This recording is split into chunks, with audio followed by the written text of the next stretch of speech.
Harrison on your home for Chiefs football. Touchdown, Kansas City! And your home for Royals baseball. Fastball hit high in the air, deep left field, way gone into the bleachers. A two-run homer for Bobby Witt Jr. Watch The Drive by subscribing on our YouTube channel or listen on demand with the Odyssey app or wherever you get your podcasts. This show is always going to stand on principles. Dippin' Dots are incredible. Red Lobster is the best restaurant that America has to offer, and baked beans are trash. You're listening to Kansas City's FM sports station, 96.5 The Fan. Here's C-Dot. I've been trying to avoid talking about this topic, but it has become such a topic here at work. Rob, it might be difficult for us to avoid it. Now, for the most part, we don't spend a lot of time discussing the other shows. You do your thing, we do our thing. I'm fine. But this JT Noah situation, too many people have brought it up to me.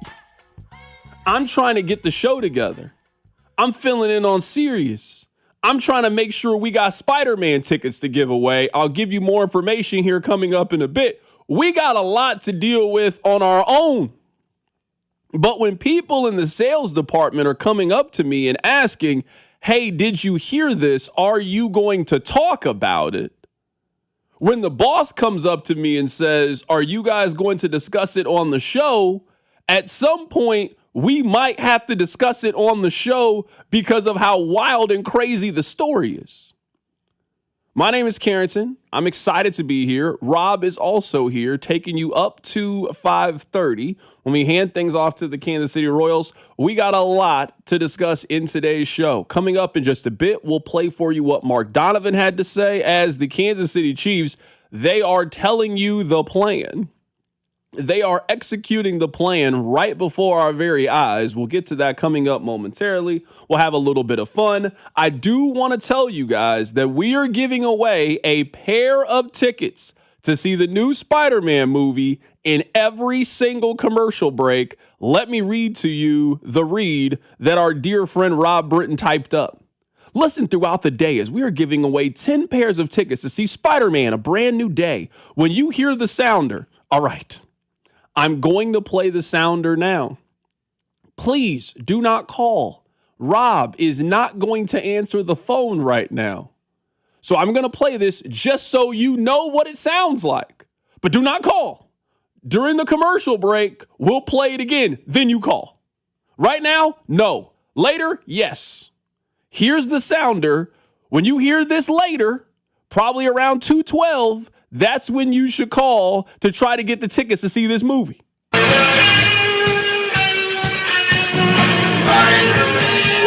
So listen throughout the day as we are giving away 10 pairs of tickets to see Spider-Man, A Brand New Day. When you hear that sounder, call in.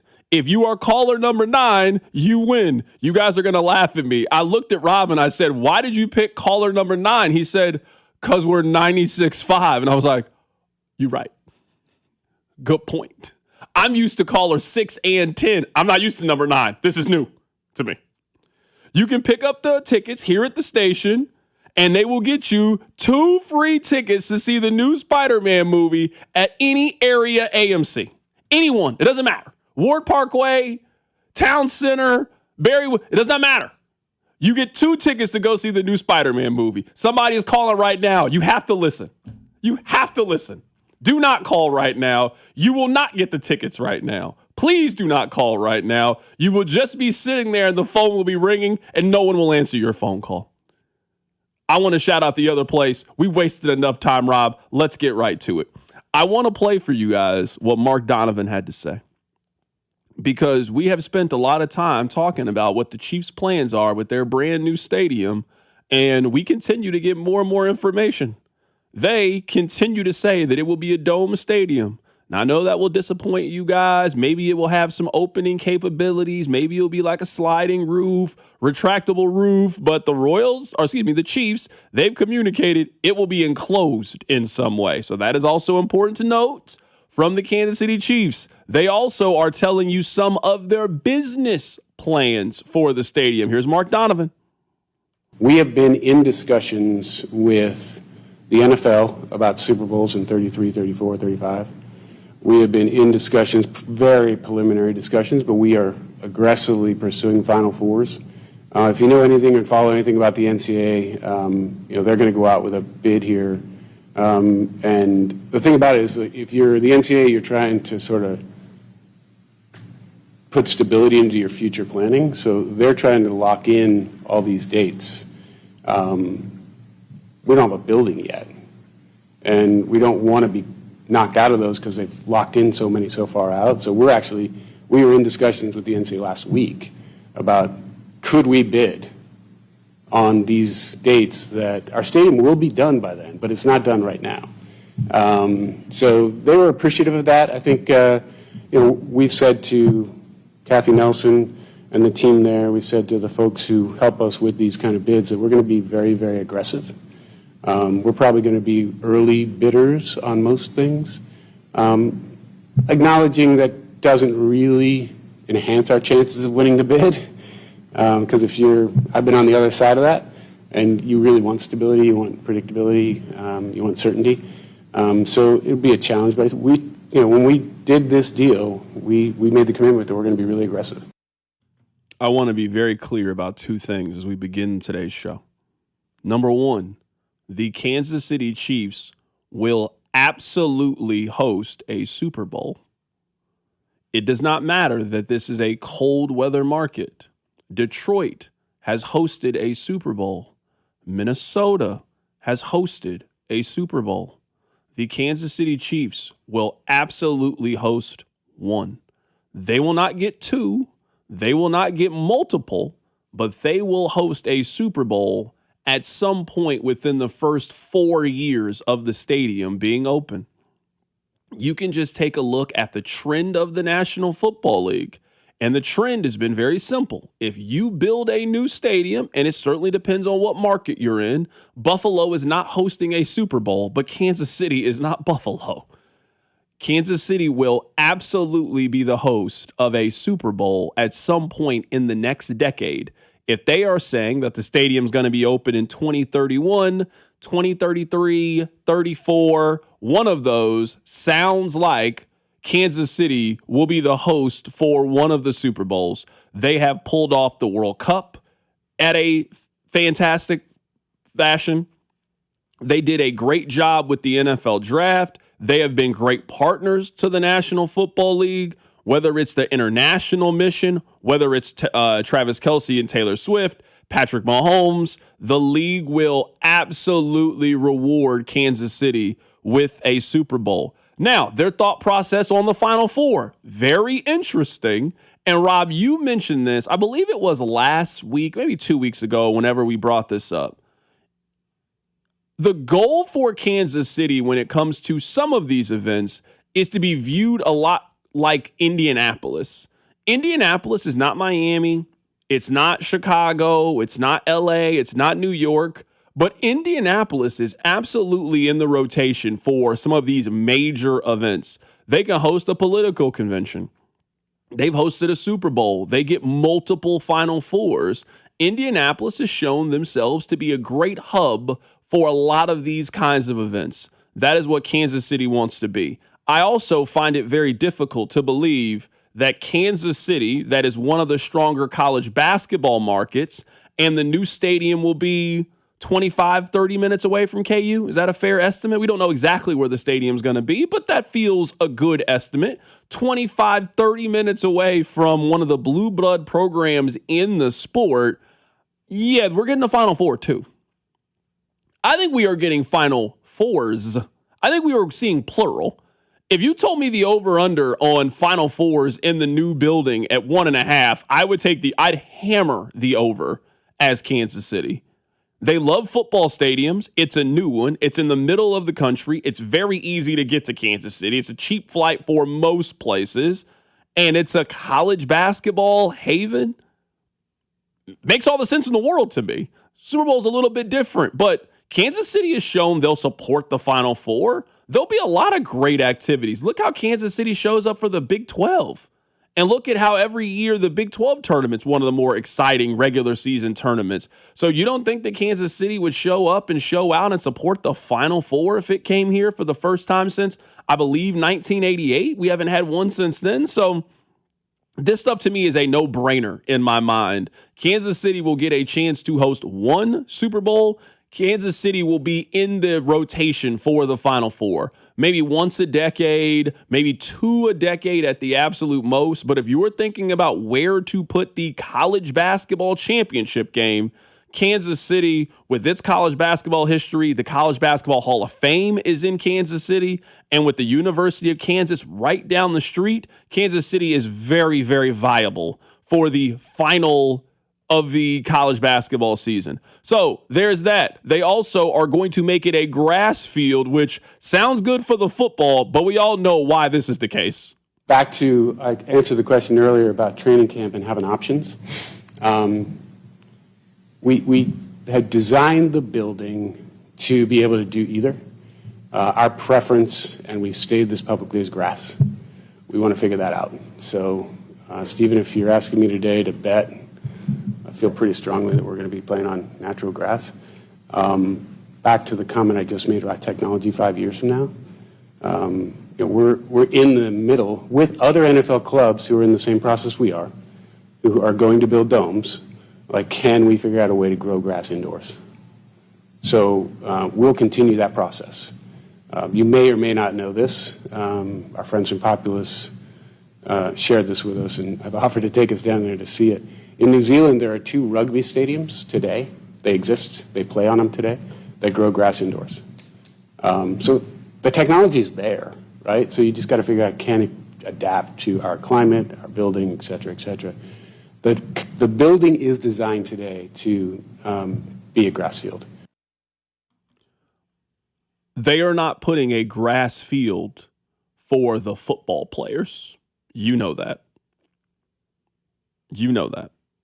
We've had too many of these conversations about grass, and they are not doing it for that. If you want another chance at hosting the World Cup, and if the World Cup is going to expand the way that it has been discussed, it's probably coming back to the United States sooner rather than later. Probably in the next 12 years. Seems fair to me. This next one's in Morocco. Rob, have they announced where the one after Morocco is going to be? Saudi Arabia. Saudi Arabia. So I would guess the one after that. So we're probably 12 years away from another possibility. But there are not a lot of countries that have the infrastructure in place that America does to be able to handle a World Cup that's going to have, what would be 48 teams? Talking about 48 teams. So, I mean, you need a lot of big stadiums. And there's one thing that United States has. We got a lot of big stadiums spread out across here because of our love of football. So if you want to be in those conversations, if you're Arrowhead, you have to have a grass field. It's not optional.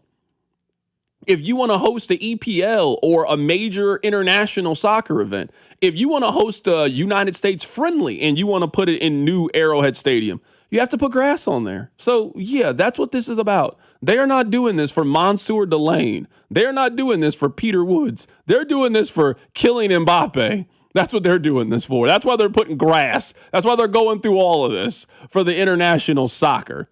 Last thing here, Rob, before we get to giving you guys a chance to win the Spider-Man tickets. Training camp, it's moving. We as an organization have to look at everything we do with options. So that training facility is going to be designed with the ability to host training camp. We have to have that option. Who knows where we are in 5 years? But that decision will be made year 4 and year 5 as we go into that building because, depending on the head coach, does he still want to go away? Does he see the efficiency?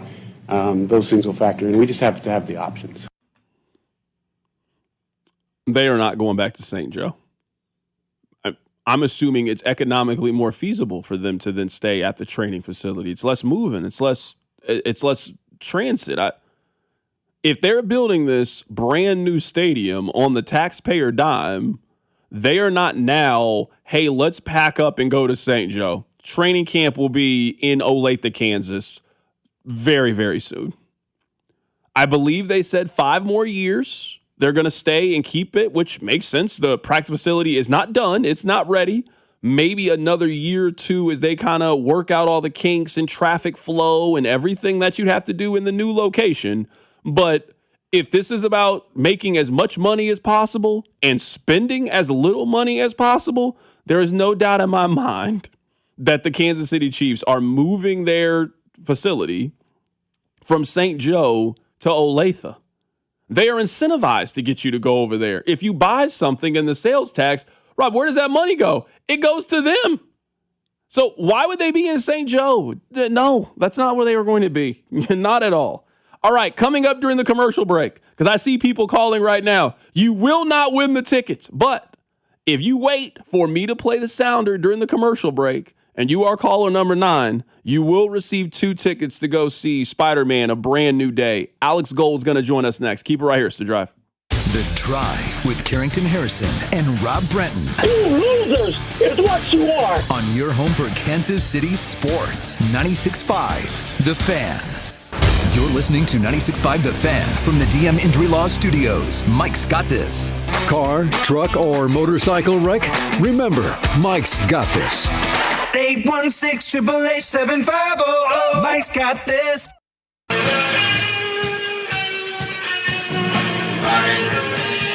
Hey, it's Rex here with Rex Buys KC. I get it. Selling your house can sometimes feel overwhelming or scary, right? I've seen it too many times. A homeowner thought they had a deal, only to have the buyer back out at the last minute. That's not how we do business at Rex Buys KC. I'm local, I know Kansas City, and I make sure every deal actually closes like it's supposed to.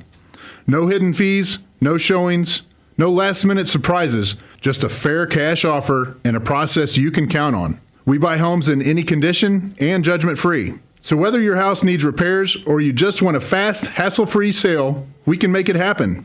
If you want certainty, transparency, and someone local who actually delivers, call 816-330-6000 or visit rexbuyskc.com.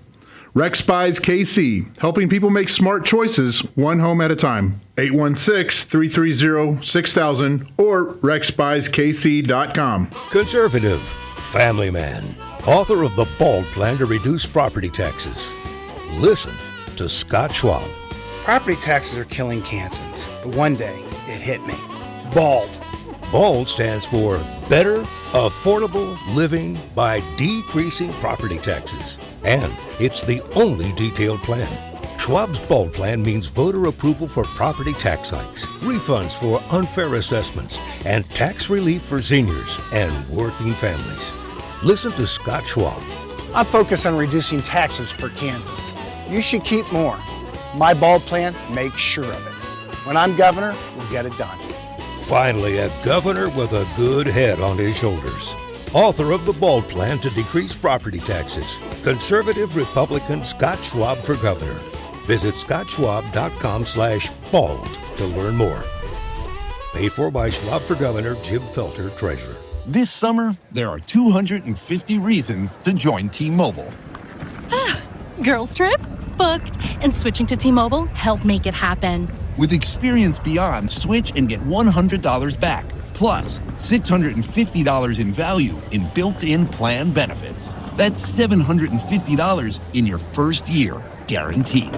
And honestly, that $100 back, I'm putting it towards the zip line. Now that's how you do summer. Exactly. Best switch I ever made. This is just one reason to join T-Mobile this summer. There are 250 reasons. Find yours. Savings based on the value of benefits included with Experience Beyond, like entertainment and 1 year of AAA Classic and Dash Pass on us. Benefits may require activation. See plan for details. Get $100 via virtual prepaid MasterCard with eligible ported, no cash access, and expires in 6 months. Issued by Sunrise Banks, N.A. member FDIC. Allow 8 weeks. You don't have to carry everything on your own. Whether you're dealing with stress, anxiety, depression, substance use, or thoughts of suicide, talking to someone can help. And help is available 24/7 through the 988 Suicide and Crisis Lifeline. You can call or text 988 anytime to connect with a trained mental health professional. 988 is free, confidential, easy to remember, and available anytime, anywhere, to anyone. Call or text the 988 Suicide and Crisis Lifeline. No judgment, just help. It is not hard to destroy a college. Last season, the podcast Campus Files brought you stories of fraternity drug rings, stolen body parts, campus cults, and more. And now, Campus Files is back for another season. There's a guy screaming into his phone. He's like, I just saw Charlie Kirk get assassinated right in front of me. Every week is a new episode and a new story. It was so chaotic. It's almost like a university under siege. Listen to and follow Campus Files, available now wherever you get your podcasts. Hey, it's Trey Smith from the Kansas City Chiefs. Welcome back to The Drive with CDOT on your home for Chiefs football. 96.5 The Fan. I understand if you tried to call and it was busy. You know how these radio things work. We have a pair of tickets every single commercial break. I want you to see Spider-Man a brand new day on us. Rob, I've seen the movie. Still don't really know why it was called Spider-Man A Brand New Day, but I'm sure at some point you'll see it and you'll explain to me why it was called Spider-Man A Brand New Day. I mean, I know the answer now, but that's because of what happened in the previous one that you didn't see. Oh, okay. Got it. Okay, see? That's why you're here, to clarify these things. Let's go to the phone lines to be joined by a man that taught me everything I know about radio. Alex Gold joins us on the show today. Alex, how are you? I'm good. I thought Rob called me because I won tickets. I thought that was the whole deal. I thought I was winning tickets to go see Spider-Man. Do you want us to give you a pair of tickets? We can do that. No, I don't. Give them to the people, man. Okay, I'm saying if you want me to look out for you, you're my friend. I got you if you need them. I'm good. I appreciate it. So, Alex, I don't know what happened on your show. I don't know the context of it, but I'm just going to tell you. I walk into work today, 2 salespeople come up and say, did you hear what they were talking about on the midday show? I say, no, I didn't hear it. Like, oh, you got to hear it. I'm like, oh, okay, I don't know what it is. Spectre then comes up to me and says, are you going to talk about what was happening on the midday show? I thought at first it was that you guys got Xavier Worthy on the show and he said something. That is not my understanding. What's going on? JT is filling in for Drew this week, right? So Drew's out of town. JT's filling in. I'm sure yesterday you saw the social media clip of Dan Orlovsky talking about, he's too manly to get a pedicure, right? That's how it all started. JT then tells us he wears swim shoes, which initially was also kind of weird, that he doesn't go into the ocean without swim shoes or the pool without swim shoes. I thought that was the extent of the conversation. Then someone texts in and says, ask him if he wears shoes while having sex. And I assumed the answer was going to be no. And JT, to his credit, very confidently said, yeah, she wears socks, I wear socks and shoes. Wait, hold on. You're saying every time? Yes, he is disgusted by feet. He never takes his shoes and socks off unless he's taking a shower. And so, yes, during sex, he's wearing some Nikes. Yeah. Yep. Hold on. I want to talk about the Chiefs. Trust me. It derailed the entire show for the final hour yesterday. It's one of the crazier things. I did not know this, honestly, said. until right now. Yep. So this is, I did not know, I don't know anything about this. I'm not saying that's never happened before, certain situations. Hey, it's happened. You're saying just every single time? He said every time he has his shoes on for grip and because he hates feet. I don't know how to move forward in this interview. I don't know how to now turn around and ask you, hey, what's going on at training camp? I'm going to try to be a pro, and I'm going to try to do my absolute best at this. Let me focus. 913-586-7965. I got to hear the audio of this. Rob, can you pull up the audio so we can hear it? We'll do that coming up in just a bit. All right, Gold, you are there. Let's put Patrick Mahomes in its own box for right now. We can get back to him. What's the biggest talking point right now at training camp amongst all the media people if you remove Patrick Mahomes and his health? I think right now it's Cyrus Allen. And I know we're talking about probably the 4th wide receiver, which is never, the sexiest conversation to have further down the depth chart. But I think we also know this team doesn't have many wide receivers under contract beyond this year. So if he develops into something, that's a huge story for this, not only camp this season, but beyond that. And to this point, I thought it was a big deal that Andy Reid today said after practice that, look, it's very early. Cyrus has a long way to go, but Pat's got some trust there. I thought that was very significant to hear from Andy when, he says that about him. And then when he was talking about Jalen Royals, he's saying he's doing some nice things. But the trust part, we know that's a huge part of this for any quarterback, but especially Patrick Mahomes. If he starts trusting you and you become one of his guys, that's a huge leg up that you have in a competition, number one, but also means you're doing the right thing. It means that you're going to get on the football field. So I think Cyrus Allen, very early, no pads yet or anything like that, but he is one of the stories in the very early portion of camp. Right now, we're talking to Alex Gold of the Midday Show. I'm so discombobulated from what you just told me earlier. I gotta focus. I gotta lock in to doing this interview. So this isn't the worst thing, right? Like, let me at least clarify this. If Jalen Royals ends up being a bust, it's a mid-round pick. You're going to miss some selections.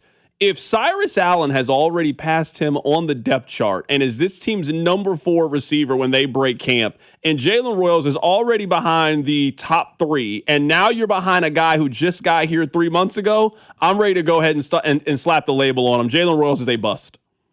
Well, I think that would be fair. Absolutely. I mean, heck, there's some people that are ready to do that now. I'm not. I want to see how camp plays out. But last year, as bad of a season as it was, he couldn't get on the field. I know he had some, I don't know if it was knee tendonitis or something middle portion of the season, but in a year that went the way it did, that had, your third string quarterback out there in a lost couple weeks that he couldn't get on the field, that's pretty telling. To me, that's not just the coaching staff doesn't trust you when you get to that point. Do you know the offense well? Are you an NFL player?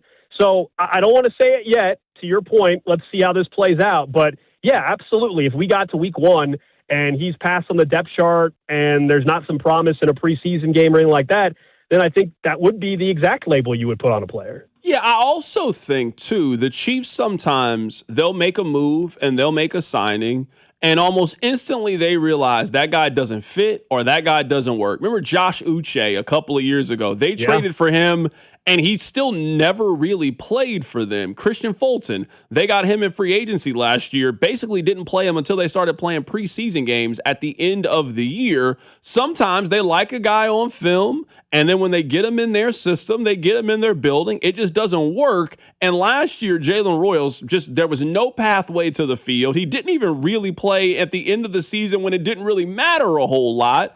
And again, if you're getting passed up by Cyrus Allen, and you said it perfectly, you can tell on how they highlight certain players and then what they say about other people. They have spoke very glowingly about Cyrus Allen. They're giving Jalen Royals the very standard quotes.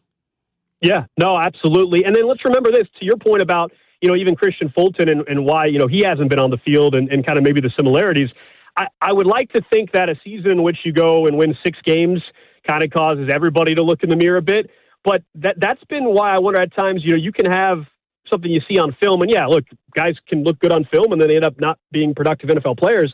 But is there, the disconnect front office versus coach, right? A player is signed or traded for like Uche, as you said, and then the coaching staff doesn't want to play said player. I think that happens. Maybe has happened here with the Christian Fulton situation. Although, I know we had Nate Taylor on today and he even brought up with Fulton, that, it's either biggest trade ship right now. And I don't think you trade him until you make sure you get through camp and everybody's healthy. But I think that was a disconnect maybe between the coaching staff and the front office. One side wanted something different. A couple injury news and updates. Omar Norman Lott, he's still on the PUP list. What are the rumblings about him at camp? Yeah, not much to this point because of that very thing. We obviously haven't had a chance to see him other than stand around on the practice field. I think, on one hand, people have to remember, Patrick Mahomes is coming back from an ACL injury, LCL injury. Way different for a quarterback versus a defensive end that's got to, he's going to be in different leverage spots. His knee's going to be put in different positions. So the recovery timeline's longer, but that's going to be one I think we're all going to see if he actually returns before camp is over. I think Andy Reid last Friday suggested that before camp is done, they think they'll get him out on the field. And so you kind of move forward. I think he's part of that rotation, Carrington, with Ashton Gelati, depending on what our Mason Thomas does. I know there's a lot of promise and hype around Mason Thomas, but let's see how camp continues to go. Right now, there's no pads. So has Omar Norman Lott missed anything yet? I don't know if he really has. Let's see what happens when the pads are on, this weekend or early next week.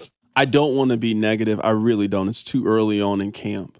But I do have a fear. If your team is overly reliant on a second-round pick to generate pass rush for you, you did not allocate your resources effectively in the offseason. What you get from R. Mason Thomas should be a bonus. It should not be necessary and needed in year one.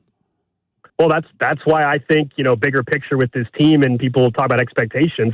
I think they weren't able to get everything corrected in one offseason. That's why I kind of think this team is a year away from being back to entering a season where they're clearly the top AFC contender. That's not me saying they're not making the playoffs or they can't compete for the division, but I think to your point with this defensive end problem or question with the pass rush, yeah, it's one of the biggest concerns I have for this entire team heading in. It's why I think we all were talking about Cam Jordan, who of course ended up going back to New Orleans, because I think they could have used a veteran that could have assured themselves of some guaranteed production instead of, a wild card still. Or Mason Thomas, he might end up being a stud for this team, but yeah, they're going to ask him to do a lot. They're going to ask Ashton Gelati to take a step forward as well, and then Omar Norman-Lott, whenever he's available, to take a big step. They're relying on young guys, but that's also the reality of where I think they're at just with this roster and how they went about their offseason. Let's talk about the cornerback room as well. Mansour Delane dealing with a shoulder injury. Doesn't sound too serious. That's a secondary that isn't very experienced right now. They don't have one proven cornerback from last year. You have guys who have proved it in their career, a guy like L'Jarius Sneed, but he hasn't been healthy the last couple of years. Christian Fulton didn't really play last year, or you got a lot of guys that just haven't accumulated a lot of snaps. What's the buzz around their corners heading into camp? Well, Mansour Delane, it's interesting. It's one of those where everybody's kind of keeping an eye on it. nobody's panicking, but just, hey, how long is he going to have the yellow non-contact jersey on? We know he was hurt back in OTAs, and Andy at that time said he was maybe a little too aggressive, and that prompted the injury. I'm hoping this is just, hey, we're going to baby him a little bit. Pads aren't even on yet, and then maybe is it next week where we see the yellow jersey gone? Because this guy you drafted 6th overall, they're expecting him not just to be a nice rookie, they're expecting him to be one of the better corners, I think, fairly quickly. And so what's the timeline like? I'm keeping an eye on that. I hope that in a week from now, he's still not in a non-contact jersey. Otherwise, I'll start to get really concerned about what that means for the beginning part of the season. The rest of the corners, or just the secondary in general, Carrington, today, I think the promising sign, if in fact this is going to be their plan, is Shamari Connor was playing safety. I think that's something that folks have really wanted to see going back to last season as well, and get him in that particular spot. I also think, the Christian Fulton situation is interesting. If Noel Williams and some of these, and Canada, the rookie, if he develops more, does Christian Fulton become expendable, where they're able to go ahead and actually trade him for a late round draft pick, free up some cap space? That was something that Nate Taylor alluded to, but I don't know if that's a move you make until you're confident in some of these young guys, but also you want to make sure you get through camp healthy before you trade away a veteran player. I'll get you out of here with this last thing. Understanding that things can change. Who's your favorite heading into the year in the AFC West? Who's your favorite heading into the year in the AFC? So in the AFC West, I still think the Broncos right now would have the inside track. I understand possible regression with the one-score games that they, much like the Chiefs a couple of years ago, they won all those one-score games. Can their defense handle maybe Cooper missing some time if he actually gets suspended? But I love the addition of Jalen Waddle, and I still think Bo Nix is at least serviceable enough for one more year with that defense and still being a top-tier defense. That, to me, they have the inside track, but they're not going to win 14 games again. This division is going to be really tight. I think if you told me any team gets to 12, Carrington, I like their chances to win this division this year. So, but I'll still say at this point in time, as we sit before the calendar turns to August, I would side with the Broncos. In the entire AFC, I heard you the other day, and I'm with you on the Ravens. I don't know why they are the favorite or co-favorite in a lot of betting markets. New head coach, wide receiver room still is a major question. Derrick Henry's older. Just the way Lamar Jackson looked at times. So I'm kind of with you on the Ravens, but that's the challenge, right? Like, who's the next team? It might be the team I just mentioned. It might be Denver, and that's hard to say when their quarterback's Bo Nix. I think there's just a jumble of teams in the wash. The Chiefs might be in that wash as well, but it's still unfamiliar territory because normally we're talking about Kansas City entering a year where they're clearly the best or second best team. And I don't think you can say that about the Chiefs, but I also don't know if there's a clear team that is way better than everybody else in the AFC right now, which maybe that's a good thing if this is a year where we think the Chiefs still have some roster flaws. That is our guy, Alex Gold, joining us on the show today. Alex, we appreciate you, man. Have a safe drive back from camp. Hey, thanks, man. Absolutely. That is Alex Gold joining us on the show today. Let me tell you, coming up in about 5 minutes, we will give you another chance to win Spider-Man tickets. Every commercial break, you will have a chance to win a pair of tickets to go see Spider-Man: A Brand New Day. When you hear this sounder during the commercial break,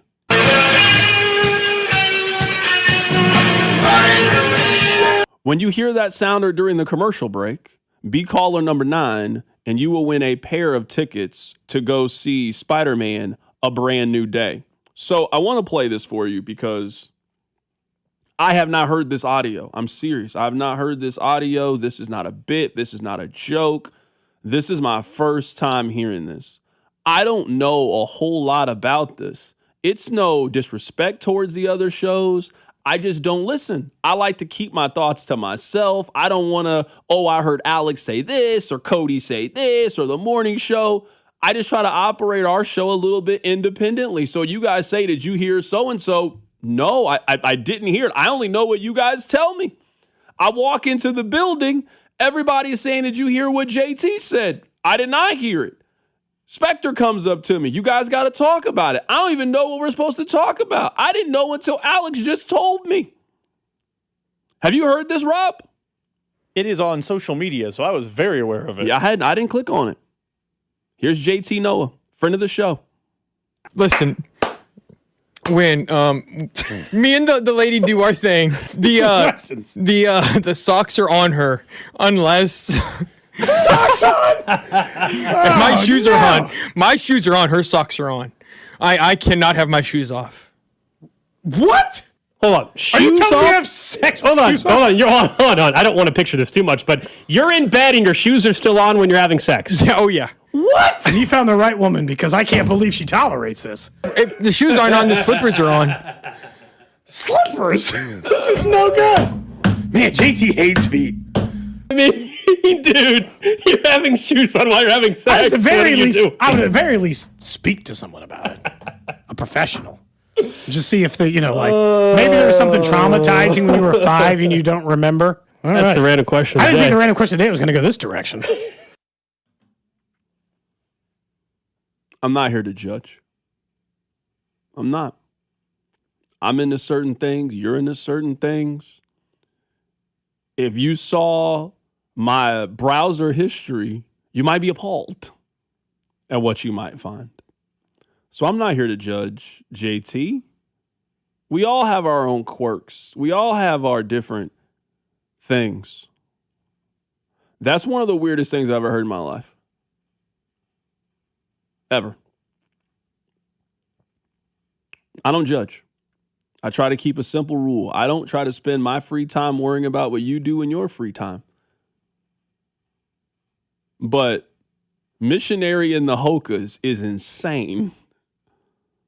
It's insane. You're just rolling around in the full-size bed with the feelers on. It's sick. It really is. It's one of the wilder admissions I've ever heard in my entire life. Socks, that's a little different beast. You might be shooting like 40% when it comes to socks. It's cold. Hey, let me just cover up my feet. That don't really bother me a whole lot. You got your sneakers on? Every time? In the bed? To be fair, he said sometimes he moves to slippers. I don't know if that's better, but he did specify sometimes he takes off his Adidas and goes straight to a slipper. Okay. That's it. I don't have anything else.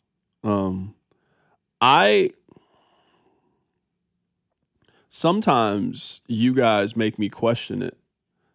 The text line, someone sent this in. How can we win Spider-Man tickets if you don't give us the number?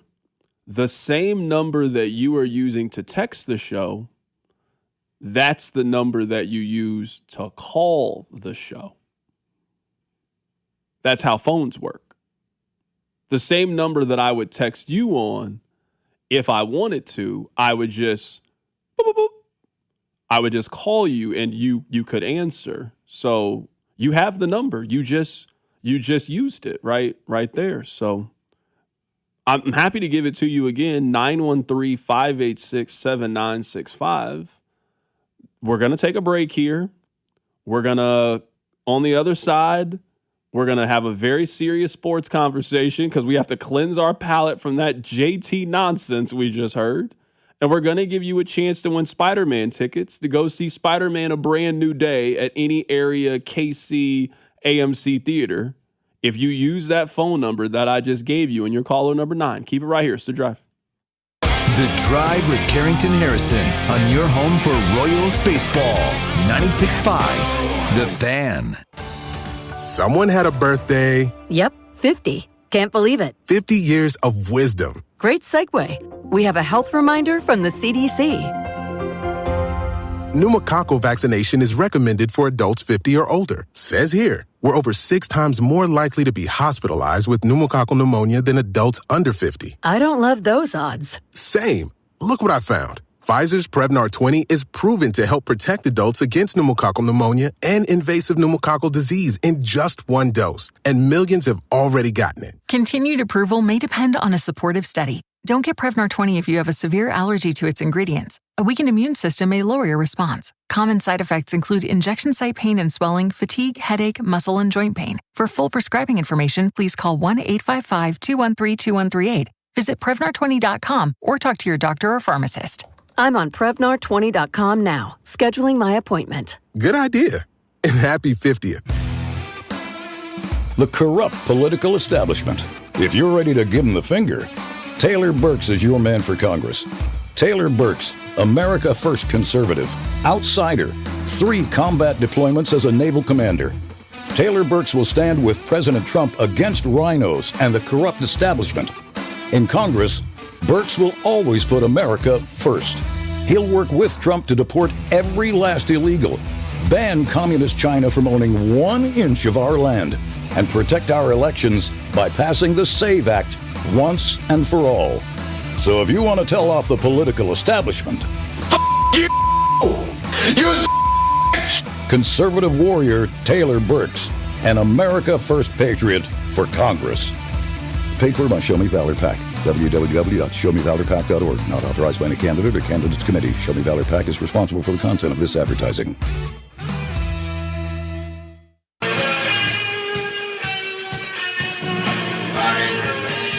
DQ presents Being a Miracle Maker. Making a difference in your community has never been easier because July 30th is Miracle Treat Day at DQ. You buy a blizzard tree at participating locations and DQ will donate $1 or more to Children's Miracle Network to benefit your local children's hospital. So on July 30th, buy a blizzard tree and be a miracle maker, a blizzard eating hero, doing their part on Miracle Treat Day. July 30th, DQ. Happy tastes good. If you owe the IRS back taxes, you need the best team on your side. Priority Tax Relief has helped thousands of Americans resolve their IRS problems and settle for pennies on the dollar. As a leading tax resolution firm, we have an A+ rating with the Better Business Bureau, hundreds of 5-star reviews, and a 4.9-star rating on Google because we deliver results and huge savings. If you owe $5,000 or more and even facing wage garnishment, liens, levies, audits, or IRS letters, call us today at 800-470-3405. Once you call, our tax professionals will call the IRS with you for free, and within minutes, start negotiating a settlement. We'll put a stop to collections and fight to get you the best settlement possible. Choose the company Americans trust most. Call Priority Tax Relief now at 800-470-3405 to see what relief you qualify for. Don't wait. Make the call. Dial 800-470-3405. Once again, that's 800-470-3405. Hey, Mom, now that I have an after-school job, I think I want to buy a drum kit. Okay, Rockstar. Let's look at your account. When kids start making money, Chase has easy-to-use tools and expert bankers to help them learn how to manage it. And next month, I'll buy the bass drum and the cymbals. Oh, and maybe some noise-canceling headphones for you. Aw, you've thought of everything. Help kids save, budget, and build financial independence, all with Chase. That's good for kids and good for parents. Visit your local Chase branch and get started. Account subject to approval. JP Morgan Chase Bank, N.A. member FDIC. What do parents think of back to school at Staples, where 24-pack Crayola crayons are just 50 cents? Staples has folders, notebooks, and pens at great prices. I'm smiling from ear to ear. It's the most wonderful time. Mom, I missed the bus of the year. It's a wonderful time at Staples, where school supplies start at just 25 cents. Staples. That was easy. Visit your local Staples today or shop online and in the app. Ends 9/12. Exclusions apply. This afternoon, expect a high of 92 with a slight chance of showers and thunderstorms. Weather brought to you by Duke's Mayo. Welcome to Duke's Mayo Country, where the mayo is so smooth and creamy, it makes every bite better. Duke's Mayo. Look for the yellow lid. This is your home for Kansas City sports. 96.5 The Fan. All right, a couple of things. I actually want to have a serious conversation about this. 913-586-7965. We'll give you another chance to win Spider-Man tickets here coming up in a bit.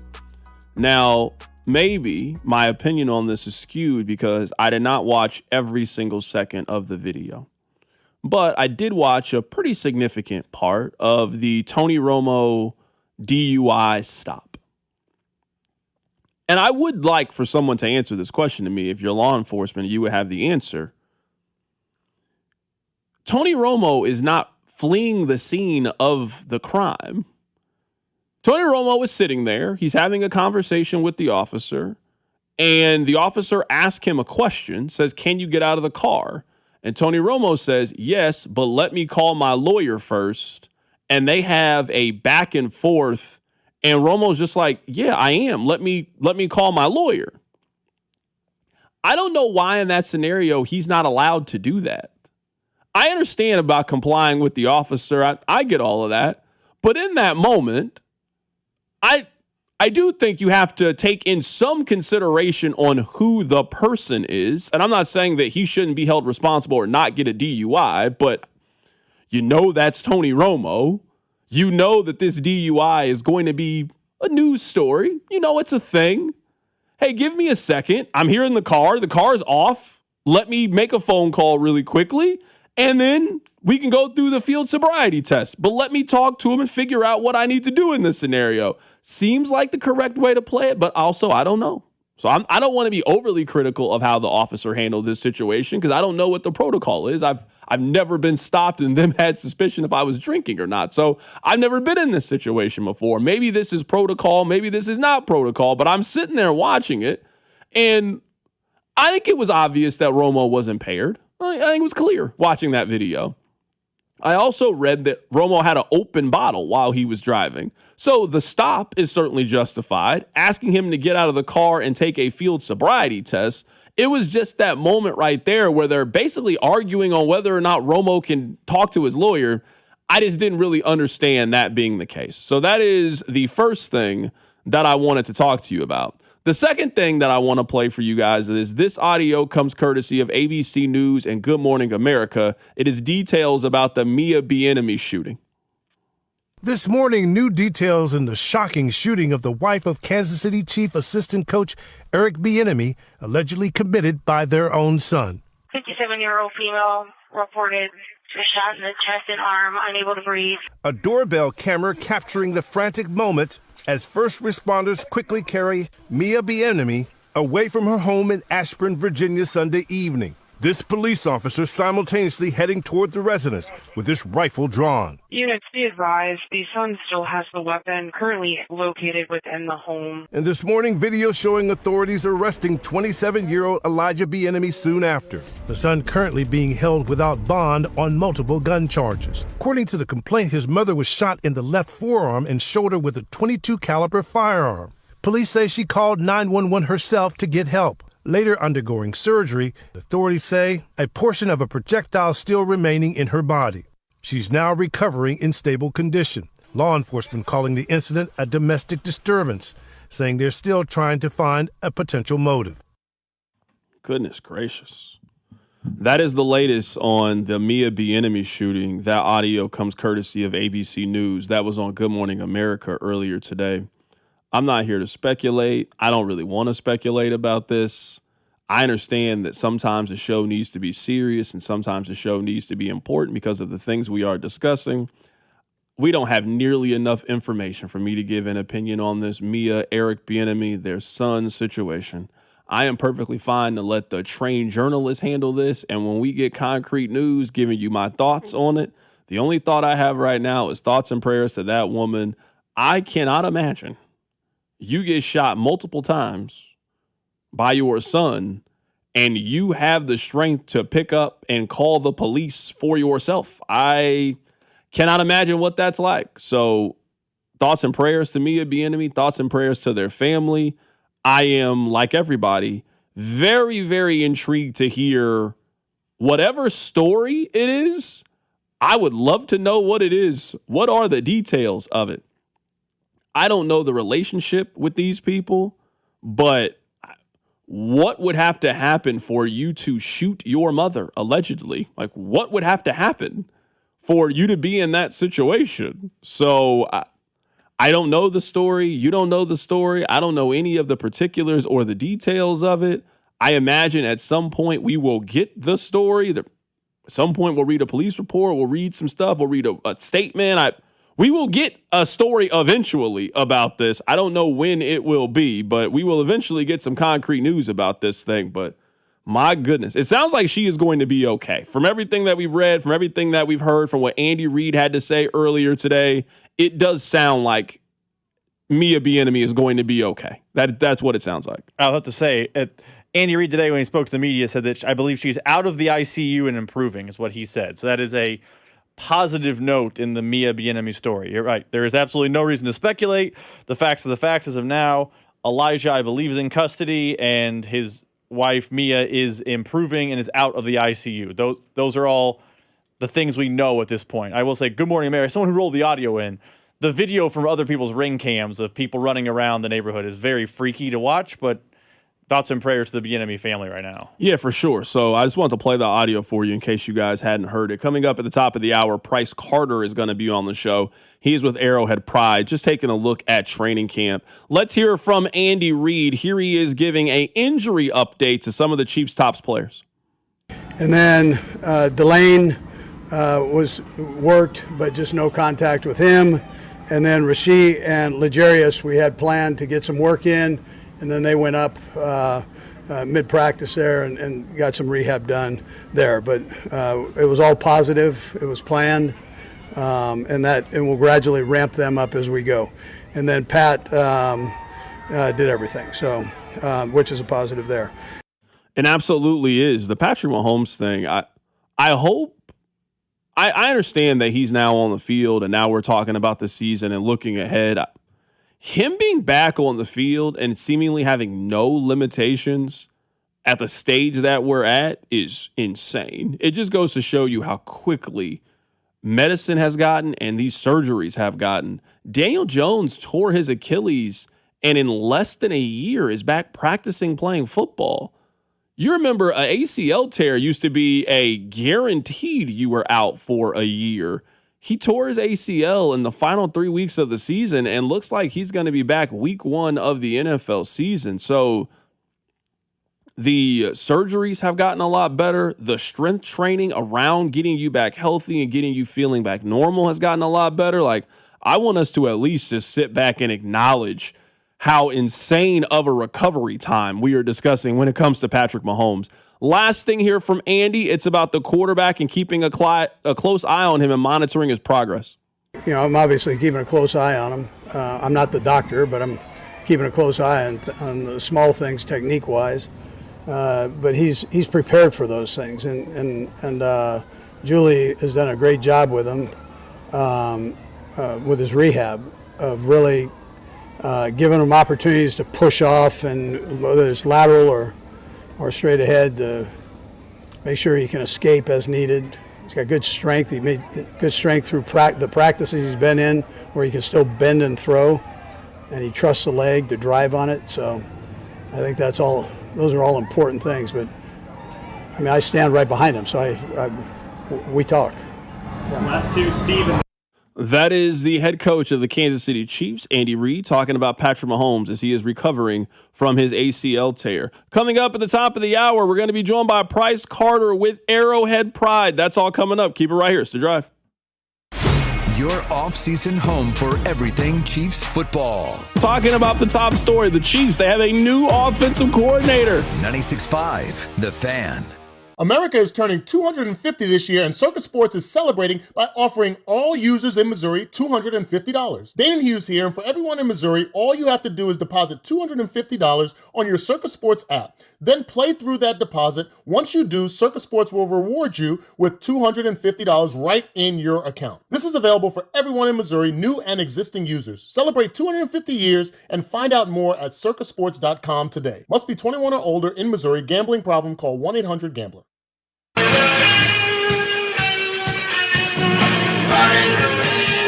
Men, when addressing the problem of erectile dysfunction, you want the right treatment for your specific medical situation because every case is different, and finding the right treatment can mean the difference between just an okay experience and an amazing one. This is Jeff for Heartland Men's Health, and at our practices, we offer the full range of ED treatment protocols and can even combine therapies to help make those intimate moments special both for you and your partner. At Heartland Men's Health, we take great pride in providing excellent care and treatment options for ED. Our medical providers specialize in men's sexual health and understand that no two cases are alike, which means you'll get the right treatment for you based on sound medical evaluation and appropriate applications of medical therapies. Plus, we offer treatments that are effective in well over 90% of cases, which means if you're like most men, you'll get your sex life back. So call us. Your initial visit is just $99. It includes blood work, a medical consult, and if medically advised, a test dose. And if that test dose doesn't work in the office, your visit is free. Call 844-447-6600 or go to heartlandmenshealth.com. We have 3 offices: Overland Park, Independence, and North Kansas City. Shawnee Mission Ford is under all new management, and Shawnee Mission is dealing because summer's better at the lake, on a road trip or hauling a backyard project, and summer's simply better in a Ford. So if you have not shopped Shawnee Mission Ford in a while, well, the rules have changed in your favor. They're never going to be undersold. They're always going to make you feel like family. In fact, if you bring them any written offer on the same vehicle, they will match it or beat it, period. And right now, the F-150 is even better. Get 2.9% APR plus $1,000 Ford credit bonus cash on the new 2026 F-150. That's right, only 2.9% with $1,000 of bonus cash, making the F-150 the truck you could afford this summer. Shop them right now at ShawneeMissionFord.com. That's ShawneeMissionFord.com. Just off I-35 on Shawnee Mission Parkway. Life's better in a Ford. Discover yours today at Shawnee Mission Ford. 2.9% APR with approved credit through Ford Credit. Not all buyers will qualify. Excludes Raptor. Dealer administration fee $7.99. Price match applies to a valid written offer from a licensed dealer on an identical in-stock vehicle with comparable mileage and the same trade valuation. Exclusions apply. See dealer for detail. Fanatic Sportsbook makes every baseball game day this season hit harder. Swing for the fences with long ball jackpots. Just pick the player who hits the longest homer of the day to win a share of $50K in fan cash. Every day brings a new shot to win. Customers also get baseball profit boosts every game day. And your bets earn you fan cash, win or lose. To spend on merch, tickets, exclusive experiences, and more. Go deep this baseball season and download Fanatic Sportsbook today for the best baseball betting experience each and every game day. Fanatic Sportsbook. Winning hits different here. Must be 21 plus. Gambling problem? Call 1-800-GAMBLER or 1-800-MyReset. CT call 888-789-7777. MA call 800-327-5050. NY call 877-8-HOPE-NY. MD visit mdgamblinghelp.org. Offer not available in all states. Terms apply. See Fanatic Sportsbook app. The Advent Health Championship is Casey's only PGA Tour event. Whether you're a golfer or you just want to be part of the fun, family-friendly event, see the future stars of the PGA Tour at Blue Hills Country Club, August 20th through 23rd. Ticket information at adventhealthchampionship.com. Yo, it's Jay Uso from WWE, and I'm Jimmy Uso. Chumba Casino and WWE are hyped for the biggest event of the summer, SummerSlam. I know, I can't wait. There's nothing better to do while we're waiting than playing Chumba Casino. Sign up today and you could win a VIP experience with Chumba Casino and WWE for SummerSlam. So what are you waiting for? Play Chumba Casino and enter for your chance to win. Let's Chumba. Yeah. Sponsored by VGW Group. No purchase necessary. See terms at ChumbaCasino.com. Must be over 21 and present in a state where it's legal to play. Wendy's new Biggie Deals lets you choose whatever you're in the mood for. It's like a music mixing board of deals and you're the producer. Go with some chill folk music with a JBC in the $4 Biggie Bite snack. Try the drum and bass of deals with a double stack and a $6 Biggie bag. Or go full-on sandwich symphony with an $8 Biggie Bundle, the grand finale of snacking. And the best part? They all come with napkins. $4, $6, and $8 Biggie deals how you want them. At Wendy's. Price and participation may vary. Single items at regular price. Prices may be higher in Alaska, California, and Hawaii. This report is brought to you by Rawhide Harley-Davidson. Rawhide Harley is giving NADA retail value when you trade your bike for a new Harley this week. 100% of all credit applications considered. Rawhide Harley's retail trade value for your bike ends this Sunday. Stay tight and ride hard. Adjustments made based on reconditioning and mileage. Any negative trade-in equity may be applied to new amount financed on approved credit. Cody and Gold are live from the practice field at Chiefs training camp this summer on your home for Chiefs football. 96.5 The Fan, KFNC FM and AM, HD1 and HD2 Kansas City, an Odyssey sports station.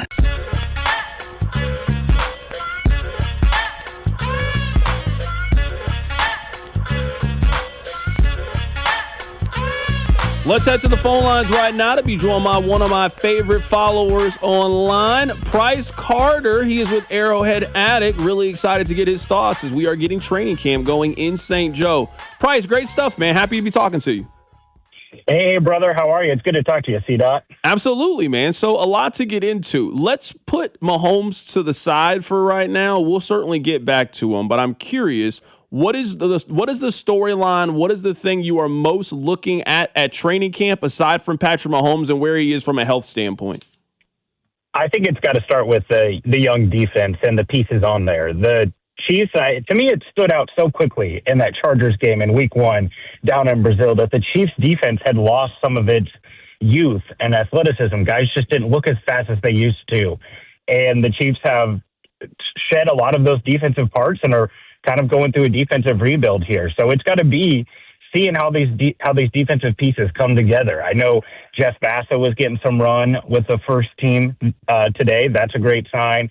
Obviously, Mansour Delane, Peter Woods. What does R. Mason Thomas look like? And then some of these other role players like Kader Kohu, Chris Roland Wallace. How is it all going to come together? And then, you've got some veterans too. Chris Jones, George Karlaftis, L'Jarius Sneed back. But it's got to be how that defense is coming together. So let's talk about the defense, and then we'll move over to the offensive side. We're talking to Price Carter right now. He's with Arrowhead Addict. On a scale from 1 to 10, how worried are you about their pass rush? How worried are you about their rush-ins? Pass rush overall on a scale of 1 to 10, 10 being the most, I would say my worry overall is probably about a 5 because I am a Peter Woods believer.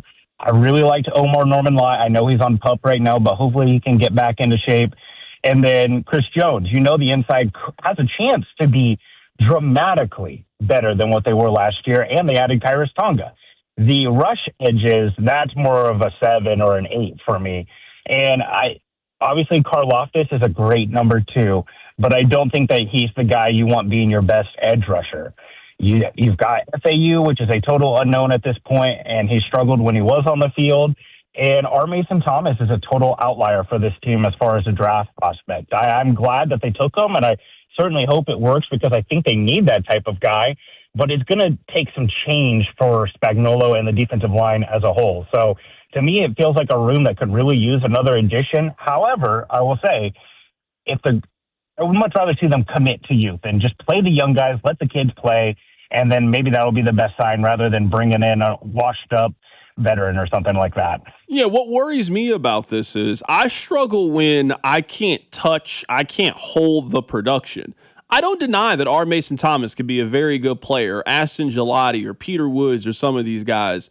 But when you look at this defense, we've gone from knowing the names and the participants to almost everybody on that defense for the most part, outside of Jones, Karlaftis, and Nick Bolton. They just feel like question marks coming into this season. Well, I think the thing is, and this is something I keep coming back to with the roster as a whole, the Chiefs so dramatically upgraded their by far worst spots on their roster in 3 or 4 places. Whenever you factor in the nickel corner, which was Shamari Connor for the most part, whether it be Roland Wallace, Kader Kohu, or Jaden Hannity, big upgrade there. Their rotation at interior defensive line outside of Chris Jones might have been the worst in the league. I mean, Jerry Tillery and Derek Nottie were absolutely brutal. They upgraded that in a huge way by bringing in Tonga, who is one of the better run-stuffing defensive tackles they've had in quite some time, and that's not even including Peter Woods and Omar Norman-Lott. And then, obviously, running back. But I think the thing there is that you know that they can coach up the secondary. Shamari Connor can be a little bit better if he's a pure safety. You handed the most naturally talented corner that Dave Merritt has had. And you still have Snead. You still have Noel Williams, who showed nice flashes. And I know Christian Fulton has his shortcomings with the roster, but that's a great fallback plan. And the linebacker room's mostly the same. That's probably one of the bigger concerns. And then there's a lot of young talent on the defensive line surrounded by Chris Jones. So that's the optimistic view. The pessimistic view is they're not going to be able to get pass rush. We've got a linebacker who's not great in pass coverage and a secondary that's going to probably take a year to kind of learn the scheme, which is very complex. Yeah, I saw a lot of videos today, and Nick Bolton looked like barbecue chicken alert, and I saw a lot of Chiefs fans kind of mad about it. And I was wondering, is this your first time watching Nick Bolton? We've kind of known this about him in coverage, especially in these kind of training camp scenarios, which are much more geared for the offense than the defense. Yeah, it's true. It does hit a little bit different when it's 36-year-old Travis Kelce cooking you whenever you're, a top 5 paid linebacker. But he has his shortcomings for sure. And, hey, maybe they're able to get Jeff Bassa into some roles.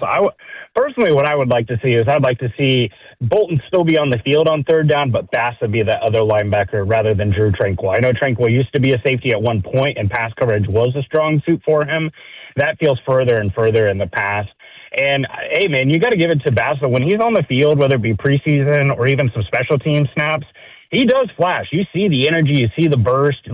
That's the thing. Playing old players because they, quote-unquote, know the scheme, that's great. But everybody makes mistakes on the field. That's what the offense's goal is to trick you, to confuse you. So if you're old and wrong, you're just further out of position. At least the rookies or these young guys, yeah, they might mess up a little bit more, but at least they've got the ability to recover more quickly. I think back to those days of Dan Sorensen, where he's just running miles behind Dawson Knox against the Bills, and it's just they don't have the recovery. At least, do it wrong, but do it quickly. Right now, we're talking to Price Carter. He's with Arrowhead Addict. So let's assume that Delane is going to be their number one corner. They spent the 6th overall pick on him. If he's not their number one corner, we got a lot of questions in the early part of the season. How would you rank it after there? Are you going Delane 1, Noel Williams 2, Fulton 3? It feels a little bit up for grabs once you get past Delane as their number one corner. Yeah, I would say I would definitely put Delane in the captain's chair there just because of the investment in him. And then I do think it's probably Noel Williams. Snead was already taking some first-team snaps. They do obviously really love him, but load management is a big part of it. And I believe today he came off as a planned ramp-up for that knee. That's one of those things hey, if you can keep Snead just playing close to 50% of the snaps and keep him healthy towards the playoffs, and if he could give you something close to what he gave you in 2023, you'd be happy. But I would probably go Delane, Williams, and then Snead and Fulton. I won't be surprised if Fulton is on another team, whether it be a trade or something like that. It's just not really worked, which is kind of frustrating. The last offseason was not a banner year for the Chiefs with free agency. But, hey, if he's your cornerback 4, you got to feel really good about that room as a whole as far as depth goes. I want to move over to the offense here in a bit. I'll make one last point about the defense. If I had to predict, this is going to be a defense that gets off to a little rocky and inconsistent start, that by November or December is really going to turn the corner, and you're going to see some of those young guys emerge. We know that Spags and his defense, they seem to figure it out more in the second half of the year, and with so many new players, so many new roles and responsibilities, this defense is probably going to make you want to pull out your hair at some point in the first 6 weeks of the season. Oh, absolutely. There's going to be some blown coverages, right? There's going to be times where players are not where they're supposed to be. There's going to be times where players make mistakes, and it's obvious, whether it be mental or physical. I suspect it will look a lot like the 2022 year, where the Chiefs, they were kind of having to win some games by outscoring the opponent rather than the defense. But then you think back to, like you said, them surging. They had to hold the Bengals offense to 24 points in the AFC Championship for them to go to the Super Bowl, as Mahomes was on a sprained ankle. And it's weird to say because it was an absolute shootout in the Super Bowl against the Eagles, but the defense kind of actually played well in that game. It's just that Eagles roster was insane, and it was one of those games that it kind of felt like the last team to hold the ball was going to win, but the defense made one of the biggest plays in that game. So I definitely think so, and the only problem with that is, like, we're about to talk about the offense, and you got to wonder, is Mahomes ready to go out and win a shootout week one? We know he will be on the field, but is he at 80%, 85%? Is he ready to walk on the field and try to be in a shootout? So let's transition over to the offensive side of the ball. I ask you scale from 1 to 10 to rate your confidence with the D-line. Let's ask you that same question when it comes to that wide receiver room. What's your confidence level? Probably a 5. My thing with the wide receiver room is that I've seen lots of people do this. If you look at the stats for Rashee Rice when he's on the field, you can finagle them to be close to a wide receiver 1 as far as production go. Here's the thing, though, and people have even referenced, well, hey, he's a stud for fantasy football when he's there. There's just one problem with that. Production doesn't necessarily equal good all the time, right? Like, it's like a running back who catches like a bunch of dump-off passes. There's just some fantasy points out there that are kind of dirty to get, whether it be blowout losses or blowout wins or something like that. Rice is fed production because he can take it, because he's physically big enough to, and that's the role that they use him in. He was 125th in the NFL among pass catchers in average depth of target. Basically, how far down the field are you catching the ball? He has force-fed those balls as an extension of the running game. I've not seen him be able to do anything close to a wide receiver 1 as far as winning down the field consistently, beating man coverage. He's not great at the catch point. Like, he kind of struggled in that area last year. What he's good at, he's very good at after the catch and those slants and the bubble screens. And that's your wide receiver 1. They really struggled against man coverage all year, and they haven't really added that guy. Probably their best man coverage guy right now is Cyrus Allen, and he's a rookie who's still learning the offense. So I wish that they could have added one more veteran to that room and at least brought some more stability to it, and maybe someone who could beat man coverage consistently. But Rice being the lead is certainly a concern, and that's not even factoring in Worthy, who, has been inconsistent. Hopefully he can stay healthy this year. And Thornton looked great at the beginning part of the year, and then he got put in witness protection for some reason for Hollywood Brown, who walked away for 1 year, $10 million. So I don't know what to think. I'm just hoping the coaching is the thing that will make a big difference. The point that I've made when it comes to Rashee Rice is you don't really need Rashee Rice to take some massive leap forward. If he can just replicate what he did in the second half and do that for the entire season, he basically puts up the same numbers as Chris Olave did last year. I think you can expect a decent season from Rashee Rice, and he should be financially motivated to try to put it together for one season. I'm guessing he's lost a lot of money over the last 4 years with some of his off-the-field activities. You can get a lot of money if you can just put it together for one season, especially at that position. Maybe it's not the big, massive contract, like he can't get Drake London's deal, but he can get himself a good contract if he keeps himself out of trouble and puts up numbers this season. Right, and I think besides Patrick Mahomes, I'm not sure anyone else should be more excited about the addition of Kenneth Walker than Rashee Rice. That final Chargers game, not only did Patrick Mahomes tear his ACL, but Rashee Rice got concussed in that game, and it was like the Chargers knew what was coming, and it's because nobody gives a crap if the Chiefs hand the ball off. Nobody flinches for their play action, and it just has guys crashing downhill constantly in the middle passing range where Rashee Rice lives. Well, now you got to start thinking about those things again. Now you got to start protecting the middle of the field and honor play action. And that should really help open things up for Rice and Kelsey both. And yeah, like Rashee Rice, when he's on the field, it is productive, and he has a skill set that's useful. I mean, he's very much like very diet Puka Nacua. Puka's way better down the field and way better at the catch point than Rice, But like we've seen players get used like this as volume receivers, and it's a role worth having for sure. It's an easy 5 to 10 yards, and now you're just hoping that he's not option number one for this team, whether it be Walker or Kelsey. Like, can he be a 1A, 1B, 1C situation where he's not the go-to guy that you have to get it right? And that's my concern with him, is just like, if a team wants to take him out of the game, they probably can. Like, I think about true alpha weapons. It's like, hey, how many times did we hear back in the day, oh, if this team stops Tyreek Hill and Travis Kelce, they can beat the Chiefs? Well, guess what? At the end of the day, you don't stop Travis Kelce and Tyreek Hill. Right now, we're talking to Price Carter with Arrowhead Addict for a couple of more minutes here. What would you set the over-under for Xavier Worthy yards this season? FanDuel put up their numbers earlier today. They did not have one for Xavier Worthy. I'm going to give you the power of the book. What would you set it at? Oh, man. 550.5, probably. I know he went over that number his rookie year, and I believe he didn't hit that his last year. And I think you factor in Rice maybe being there for 17 games, running the ball more, still have Kelsey, Thornton's back. I think that's probably the safest bet just because of what he's there. I certainly think it's possible that he can eclipse that number.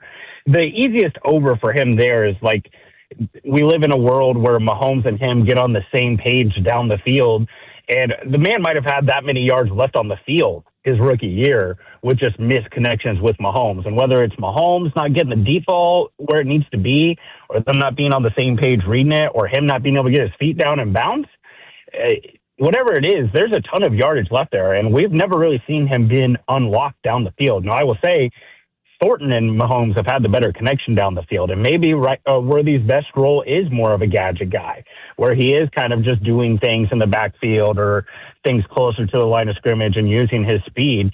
Doesn't matter what it is, but they've got to get more out of a guy that they traded up for and at pick 28. Who do you think is the best team in the AFC? I think it's the Houston Texans. That defense got better this year, which is crazy to say. They draft Caden McDonald, who was like the one thing that defense was really needing, a true run-stuffing, penetrator defensive tackle. Oh, and they signed Reed Blankenship to be another versatile safety piece for their back end. They've got dogs all over that defense. And you might be surprised by this. Like, C.J. Stroud was like 12th in EPA per a pass this last season. It's just he absolutely wet the bed in the playoffs. And he did that without Nico Collins. They got Nico Collins. Tank Dell's been cleared to return. You got another year of the two rookies that they took from Iowa State, Jalen Noel and Jaden Higgins.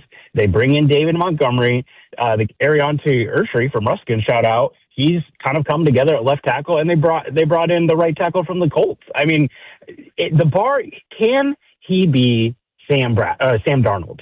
Yeah, I think C.J. Stroud can do that, and that defense can certainly be what the Seahawks was last year. That's the best unit in the AFC, and the pieces are there for the offense to be good enough to be carried by that defense. That is Price Carter joining us on the show today. He is with Arrowhead Addict. Price, man, I enjoy following you on Twitter, man. It was really happy that we could get you on the show today, man. I appreciate your time. Absolutely, man. Be well. Absolutely. That is Price Carter joining us on the show today, talking a little Chiefs football, talking a little Chiefs training camp. We'll get back to very serious sports things here coming up in a bit. Rob, I would like to share a number with you. This comes from the Wall Street Journal. The average cost of a date night in the United States is currently at $189 is how much a date night costs in the United States. You guys are spending that to take your lady out for a nice evening? $189? That seems like a lot to me for the average.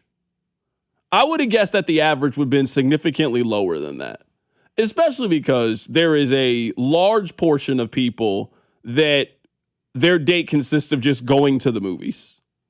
You know, when you're a young kid, you're maybe not at the dinner phase yet of dinner and a movie, but hey, I like you, you like me. Why don't we go see Spider-Man: A Brand New Day I got some free tickets that I won from the radio station because they played this during the commercial break.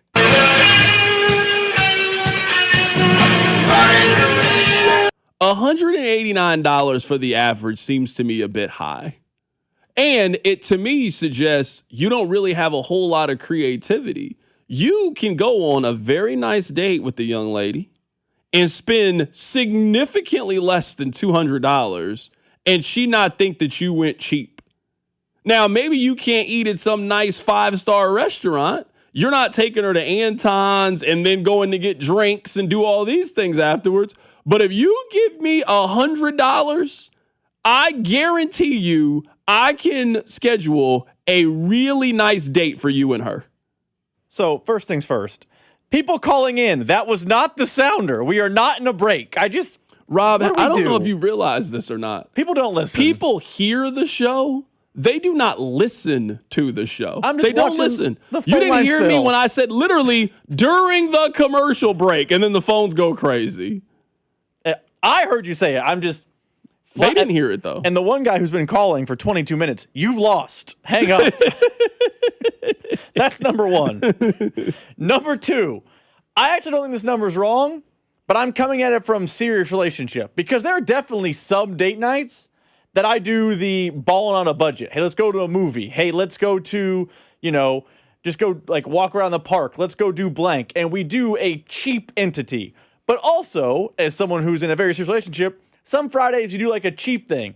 Some Fridays over the course of a calendar year, you're at $1,587. And those things come out in the wash. So I think $189, it's about right for the average if you include the super high-end dates and the middle of the pack dates. When you add that into the fact that, yesterday was my wife's birthday. We go to dinner. Happy birthday. We go to dinner and get a few drinks. It's going to be $160. So that's about the norm to me. I mean. And I don't hope you don't take this as a knock towards you. What you are describing to me then is just a lack of creativity then. There are so many other things that you can do that are not taking your young lady or whoever to a nice dinner. Like you mentioned some of those other things that you could possibly do that, again, if you gave me $100, I guarantee you and her would have a fantastic date. I'm sitting here looking at it right now. You can go to Paint and Sip, $32 a person. You show up with your own bottle of wine. You ain't got to go crazy on the bottle of wine. It's $32. Multiply that by 2, $64. You get you a nice $20 bottle of wine. You're sitting there, you're painting, you're talking, you're having a good conversation. Maybe you go get ice cream afterwards. It's a different date. You guys connected. You learned a little bit. You had a little bit of fun, some jokes, some laughter.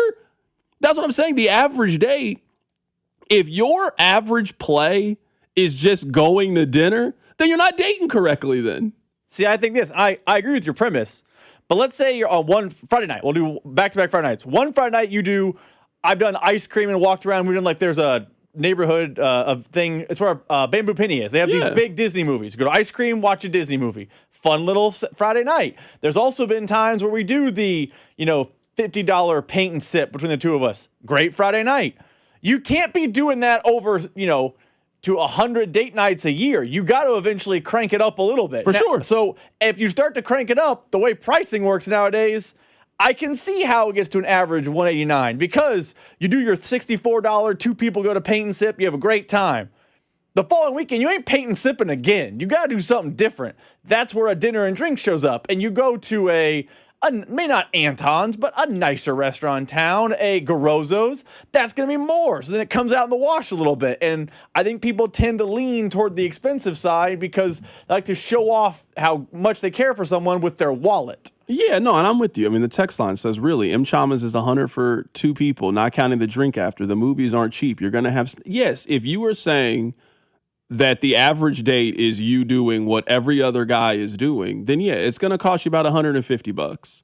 If you see the average date as taking her to a restaurant and then going to a movie afterward, yeah, I'm going to tell you, yeah, that's probably the case. But I'm telling you, there's a whole city out there with activities and things to do.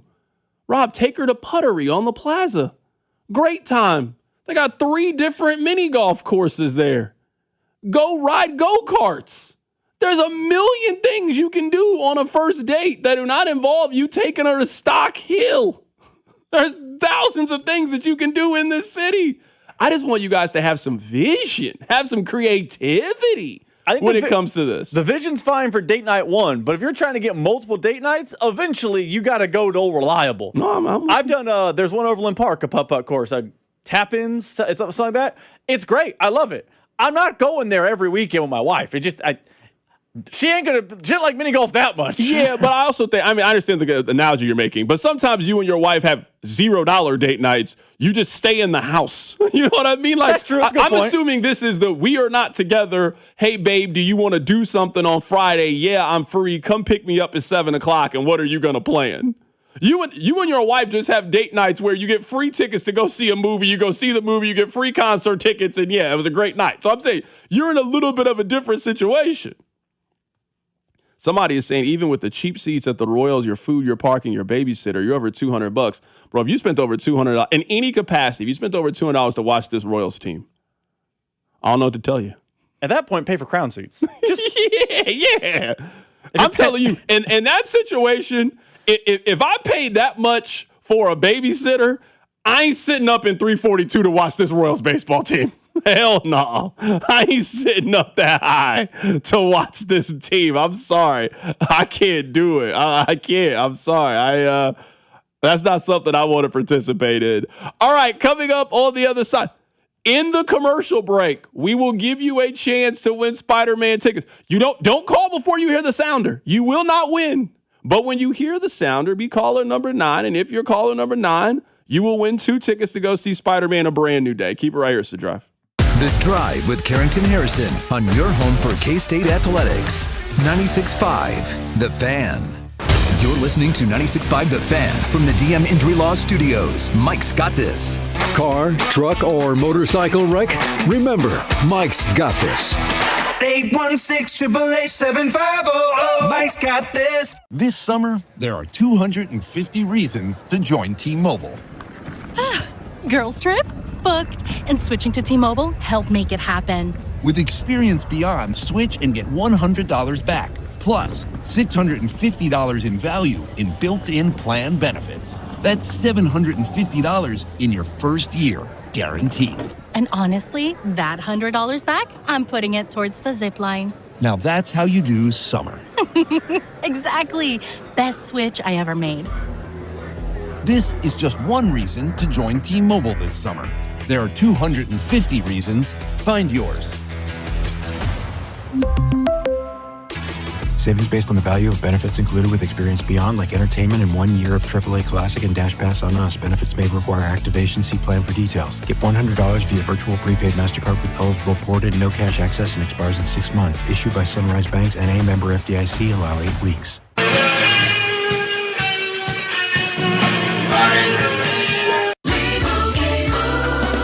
And Doug. Limu and I created a trick to help you remember that you can customize your car insurance and save with Liberty Mutual.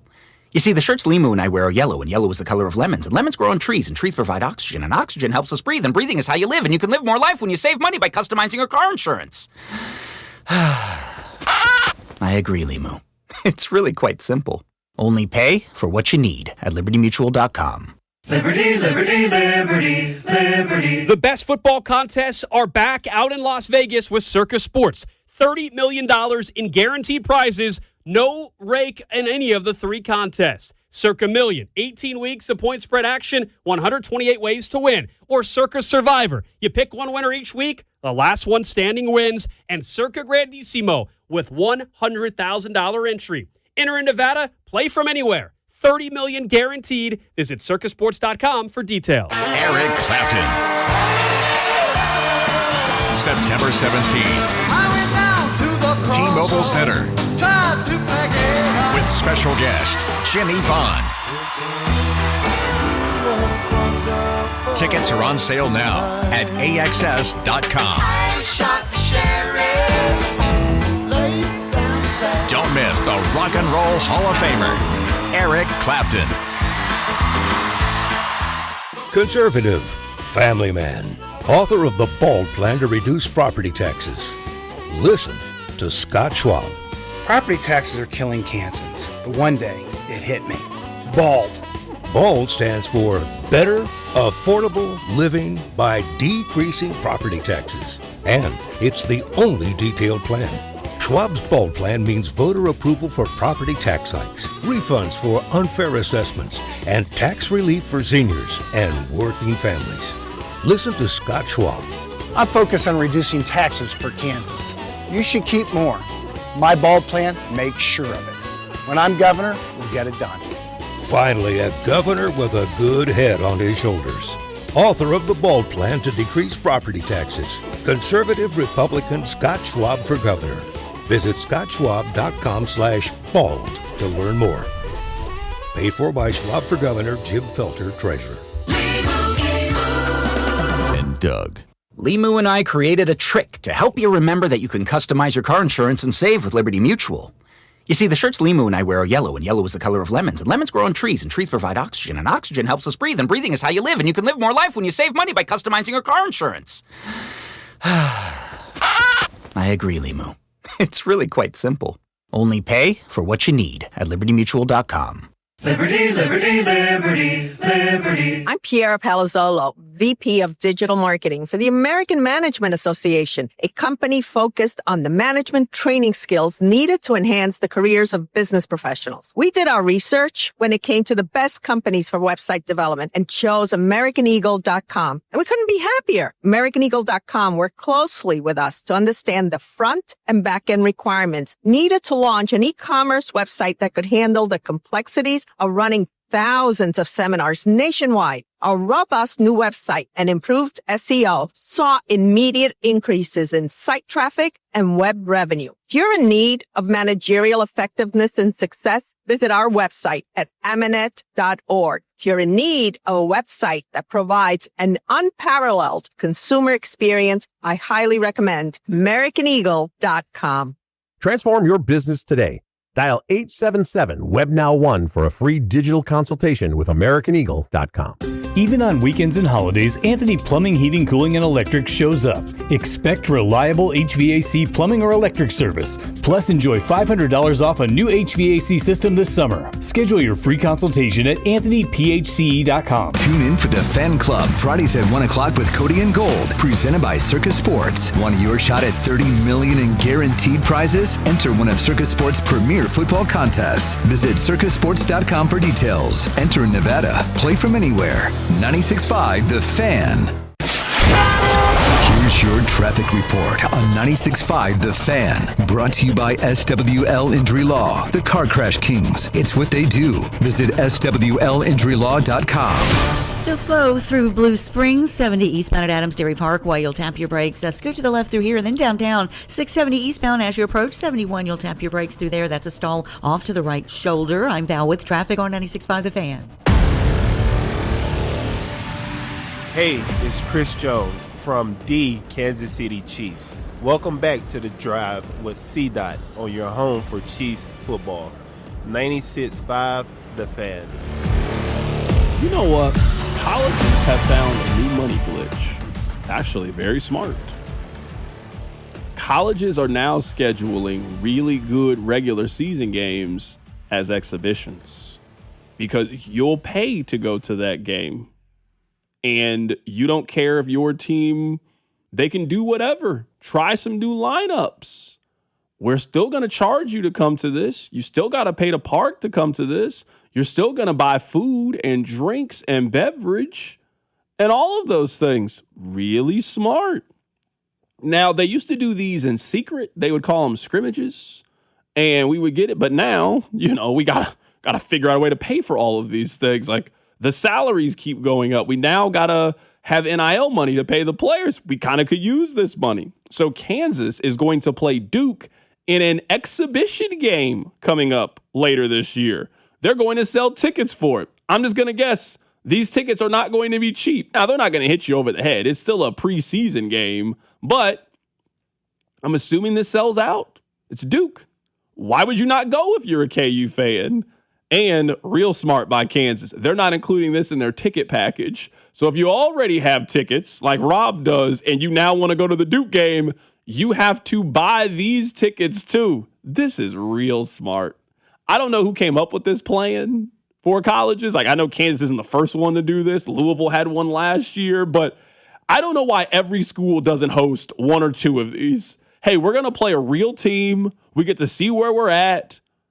We can tinker with our lineup. We can have our guys play in front of a real crowd. We can simulate things. I can work with the other coach. We can treat this. It's an exhibition. We can do whatever we want. We can play quarters. We can test certain scenarios. We just want to get a real live practice session, and we're going to make money off of this. Really, really smart. So Kansas is going to host Duke this year. They also play Louisville, too. They have 2 of these games this year, right? You get part of this, smart thing is you get 3 now. Remember, it used to be like you could have 2 exhibition games, and it was like Washburn and, all these other schools. Yeah, why are we playing? Like, honestly, I mean, those games don't serve you anymore. Now, I don't know what these schools are going to do now, these D2 schools, because that was money you were counting on. Kansas was paying Pittsburgh State to come and get pounded on. They were paying Fort Hays State to show up. All of these schools were. So it's not like a knock on Kansas. Everybody is doing this. It's hey, we're going to pay you $200,000 because we're going to make $800,000 by people coming and buying the tickets and doing all of those things. You're now doing that with the Dukes. You're doing that with the Louisvilles. You're doing that with those programs. So this is a really, really smart move by colleges to start doing this, to just generate a little extra revenue and also give you a matchup that you, a fan, would pay to go see. I would pay to go watch Kansas play Duke. I agree with everything you're saying, but here's my question. Why is this not in the regular season? Like, wouldn't they be making money in a regular season game?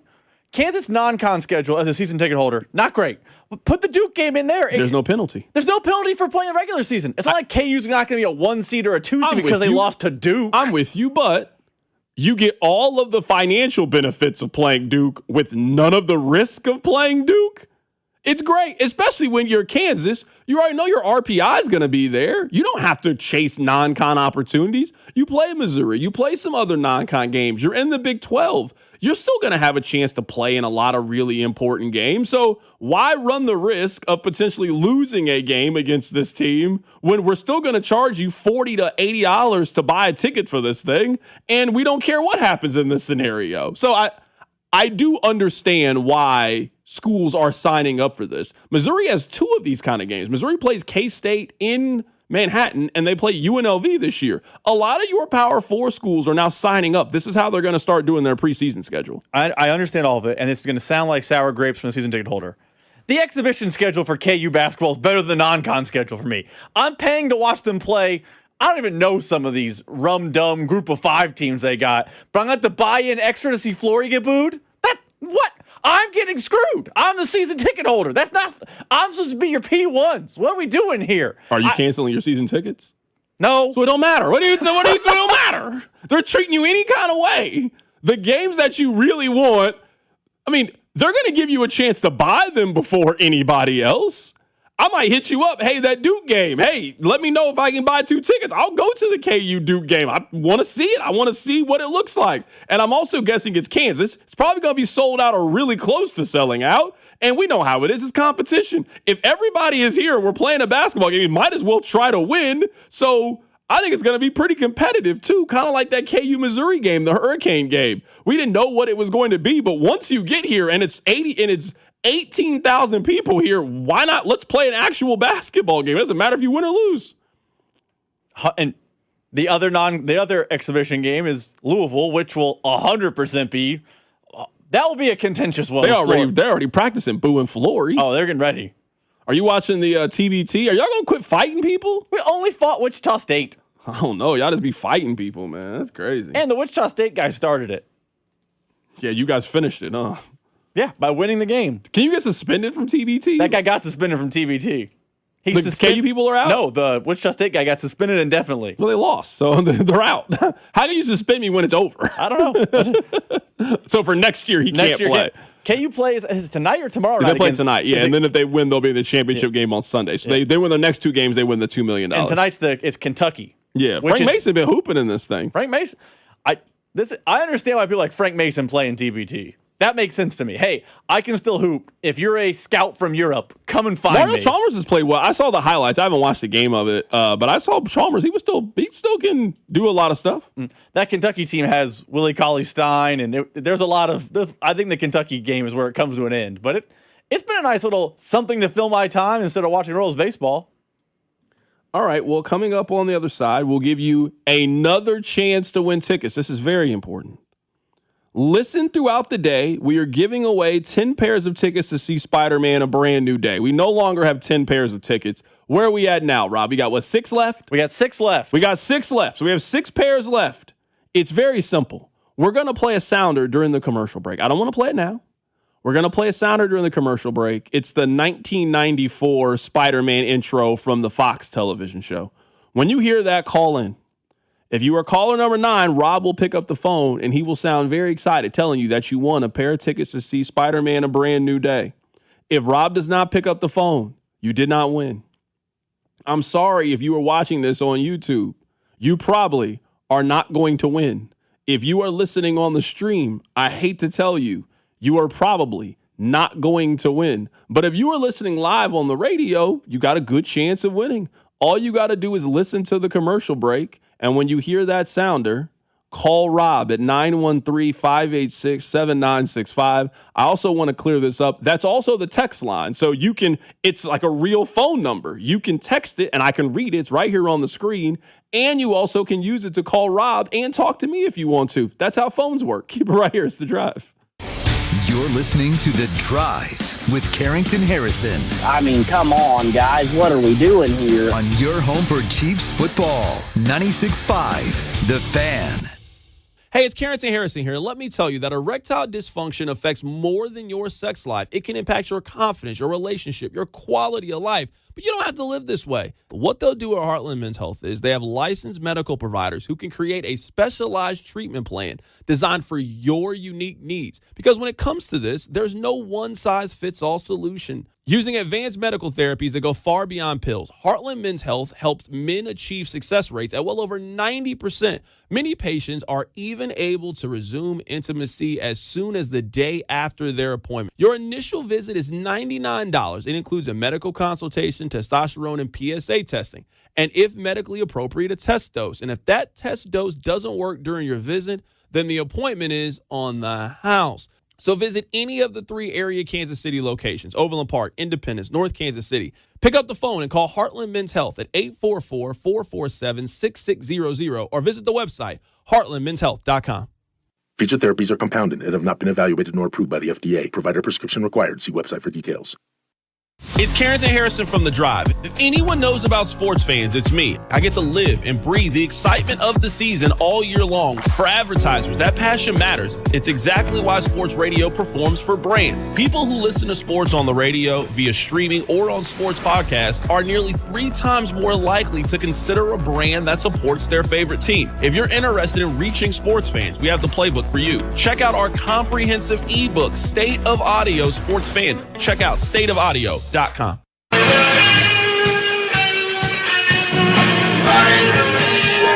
What's up, guys? It's Drew. Look, let's be real for a second. When it comes to performance, good just isn't good enough, just like the teams that we cheer for, and that's exactly why Blue Chew raised the bar for you. Introducing Blue Chew Gold, the revolutionary 4-in-1 upgrade that targets both your brain and your body. Blue Chew Gold dissolves right under your tongue and starts working in as little as 15 minutes, so there's less waiting, more confidence, and a whole new level of readiness. And I've told you before, confidence is key. You know it the same as I do.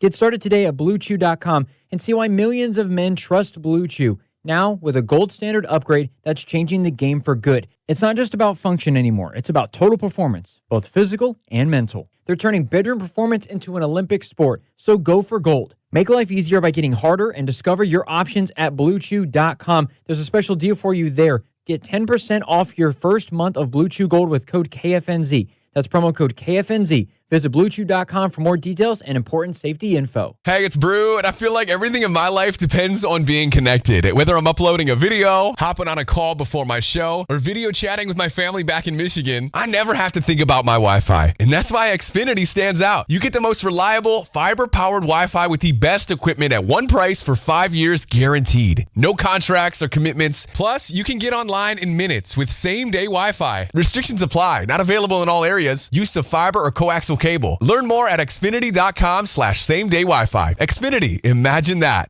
That wreck really took everything off track. Can't work, can't help with the kids. The bills are stacking up. Then stop waiting. Call the Car Crash Kings, SWL Injury Law. Car crashes, that's what they do. Yeah? Yeah, they go to work so you can get your life back and get paid what you're owed. Don't get pushed around.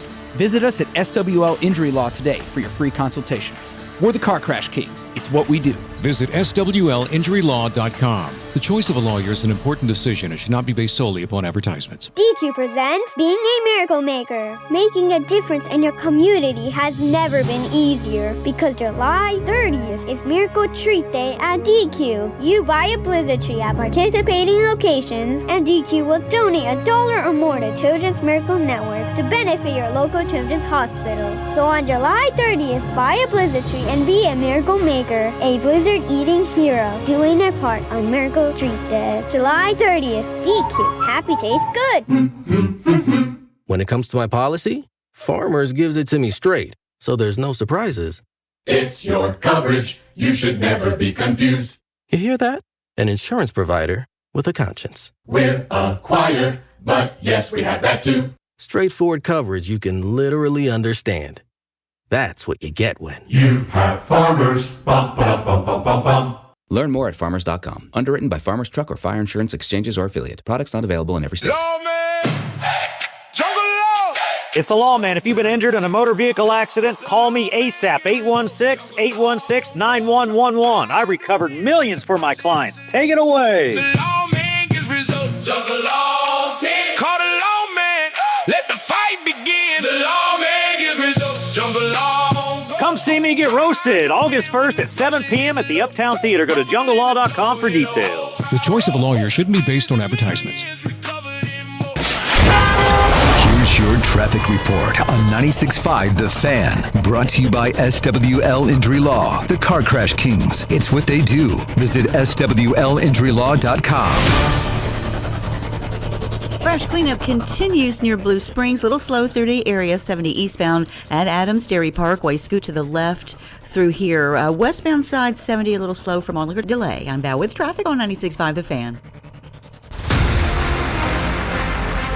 This is 96.5 The Fan, your home for Chiefs football. I actually don't know what side of the issue you guys are going to be on when it comes to this. We'll get back to the Chiefs coming up at the top of the hour. I don't know what side you're going to be on. I love football the same way that you guys love football. I do. I really do. I'm honestly probably a little bit more of a college football fan than I'm an NFL fan. I'm much more likely to go to a college football game than a pro football game. I go to probably 2 or 3 college football games a season. I don't really go to a lot of NFL games. I love college football. I was wrong about the 12-team playoff. I remember I was here. I was very much against the expansion of the college football playoff and didn't think that we needed it. I was wrong. The 12-team college football playoff is very good. I'm even for expanding it to 16. If they put me in charge of the college football playoff, I would keep the 12-team structure that we have, and on the final Saturday of the regular season, I would have Army-Navy be the noon kick. I would have 2 college football playoff play-in games immediately after that. So last year, we would have had Notre Dame. I can't remember who they would have played. I don't remember the entire schedule right on top of my head. And I would have had Vanderbilt would have played Notre Dame or something like that. And the winner of that gets included in the college football playoff. So I'm even for expanding it to 16. 12's a little quirky.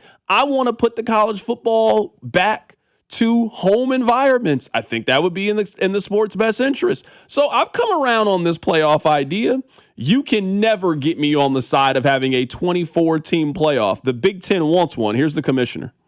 So if you think about a 2014 playoff, right, there's a bunch of teams that are going to be ranked between 16 and 24 that are just trying to make sure they're in, right? You're going to have teams playing till the very end to see if they're in. You're going to have teams playing to see if they can get a home game. So every game is going to matter because your seeding is always going to be determined by somebody else. It's not the NFL where your record tells you where you are, right, in the division. This is something different. This is going to be seeded by a committee. So you're always playing. It's a big advantage to be one of the 8 teams that get a bye. It's a big advantage to be seeded 1 and 2. You have the best path to the semifinal.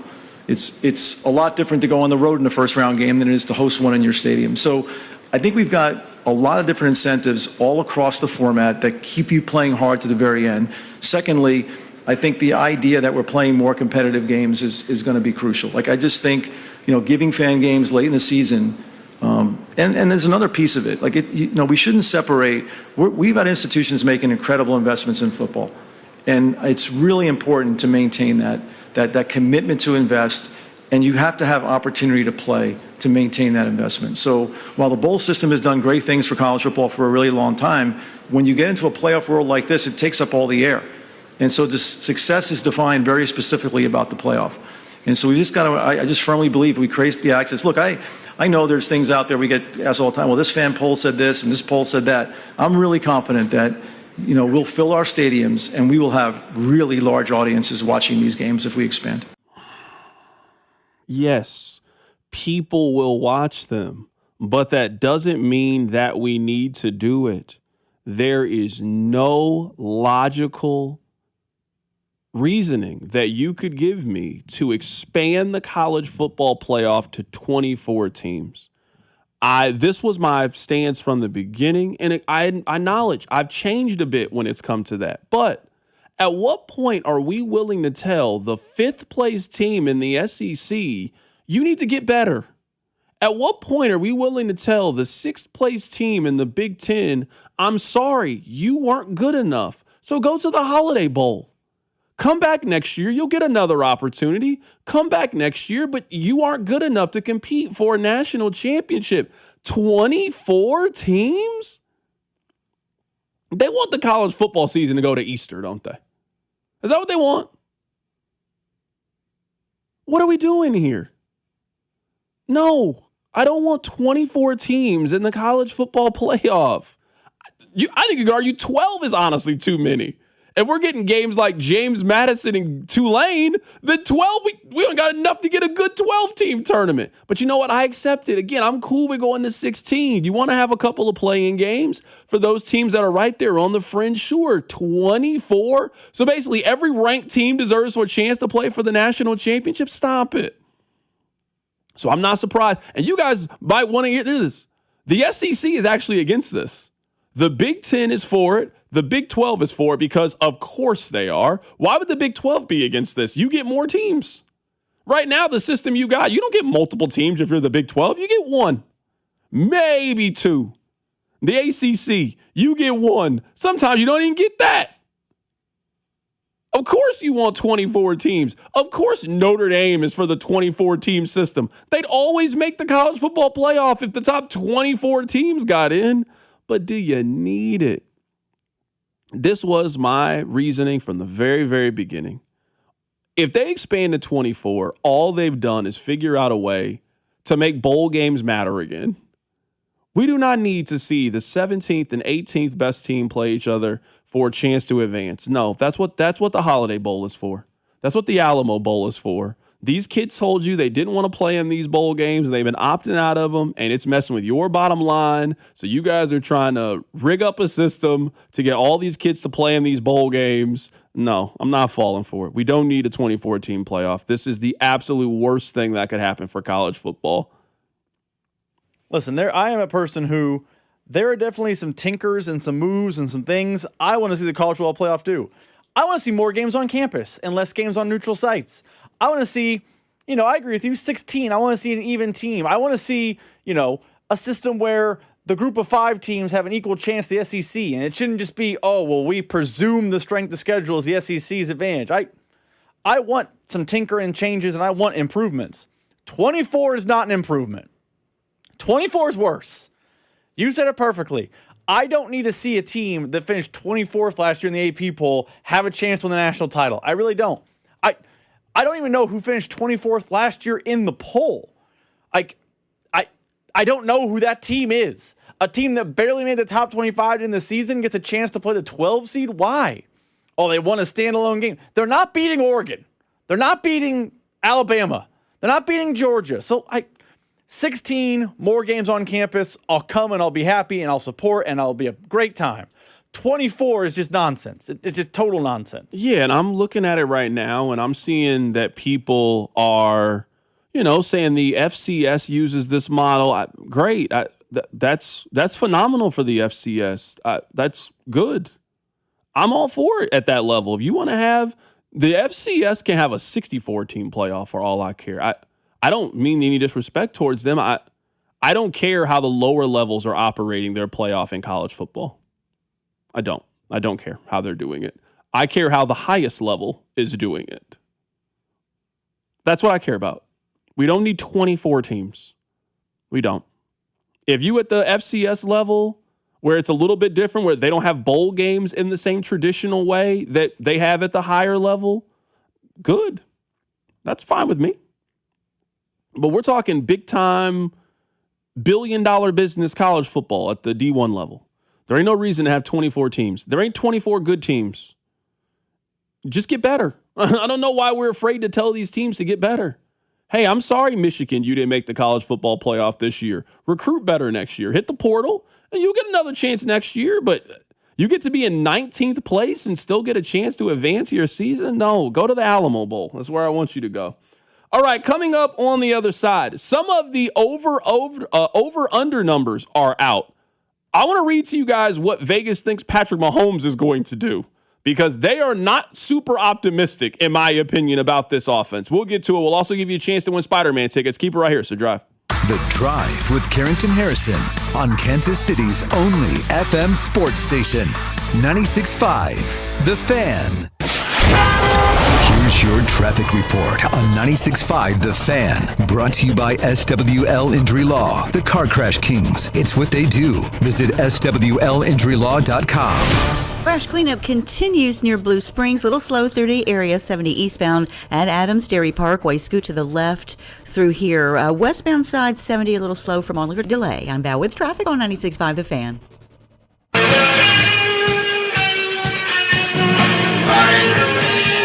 Royals coverage is brought to you by Blue Cross and Blue Shield of Kansas City. Brought to you by Blue KC is the Coaches with Character program. Do you know a rock star high school coach in your district? Nominate them for the Blue KC Coaches with Character program at bluekc.com/nominate coaches with character. Let's make our coaches feel special and make our community a better place to live, work, and play. Hi, I'm Carter. And I'm Charlie. We'd like to share a quick story about a homeowner named Jack. Jack had a home he needed to sell fast. And Jack thought he had it all figured out. So Jack talked to multiple cash buyers. Jack chose the highest offer. But the day before closing, guess what?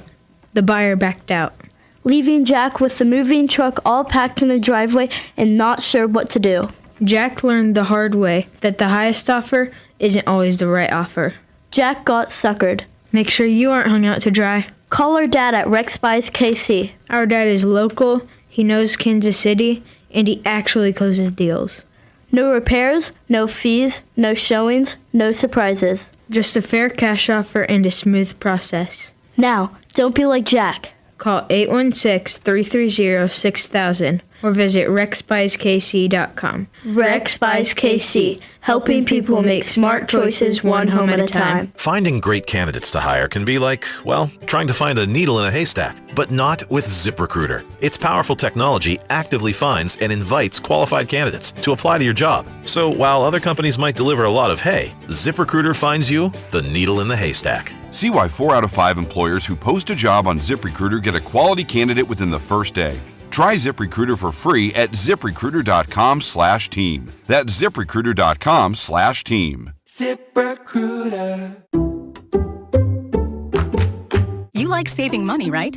We all do. That's why Allstate just lowered the price of car insurance. Not, but wait, there's a catch. Lower. Actually lower. So if you're shopping around or just want to see how much you could save, check Allstate first for a new lower auto rate that could save you hundreds. You're in good hands with Allstate. Not available in every state. Only applicable for new auto insurance business. Rates will vary by several factors, including how you purchase the policy. Potential savings vary. Allstate North American Insurance Company and Affiliates, Northbrook, Illinois. Download to see if you qualify. Not all customers will qualify. Transfer fees may apply. No Albert subscription required. Albert is not a bank. Albert loans are issued by FinWise Bank, member FDIC. Not an actual client. Terms apply. Hey, Albert, can you help us plan and budget for a bathroom renovation? I certainly can. Let me review your finances. Who are you talking to? Albert, my AI financial assistant that I can access right in the app. It automates all things finance, moves money, pays bills, creates personalized alerts, finds savings, and so much more. Your bathroom renovation financial plan is ready. I found cash you can put aside, and to cover the rest, Albert can get you up to $10,000 fast. Can you find contractors nearby within our budget? Here's a list of contractors. Would you like help requesting a $10,000 loan for your bathroom renovation? Yes!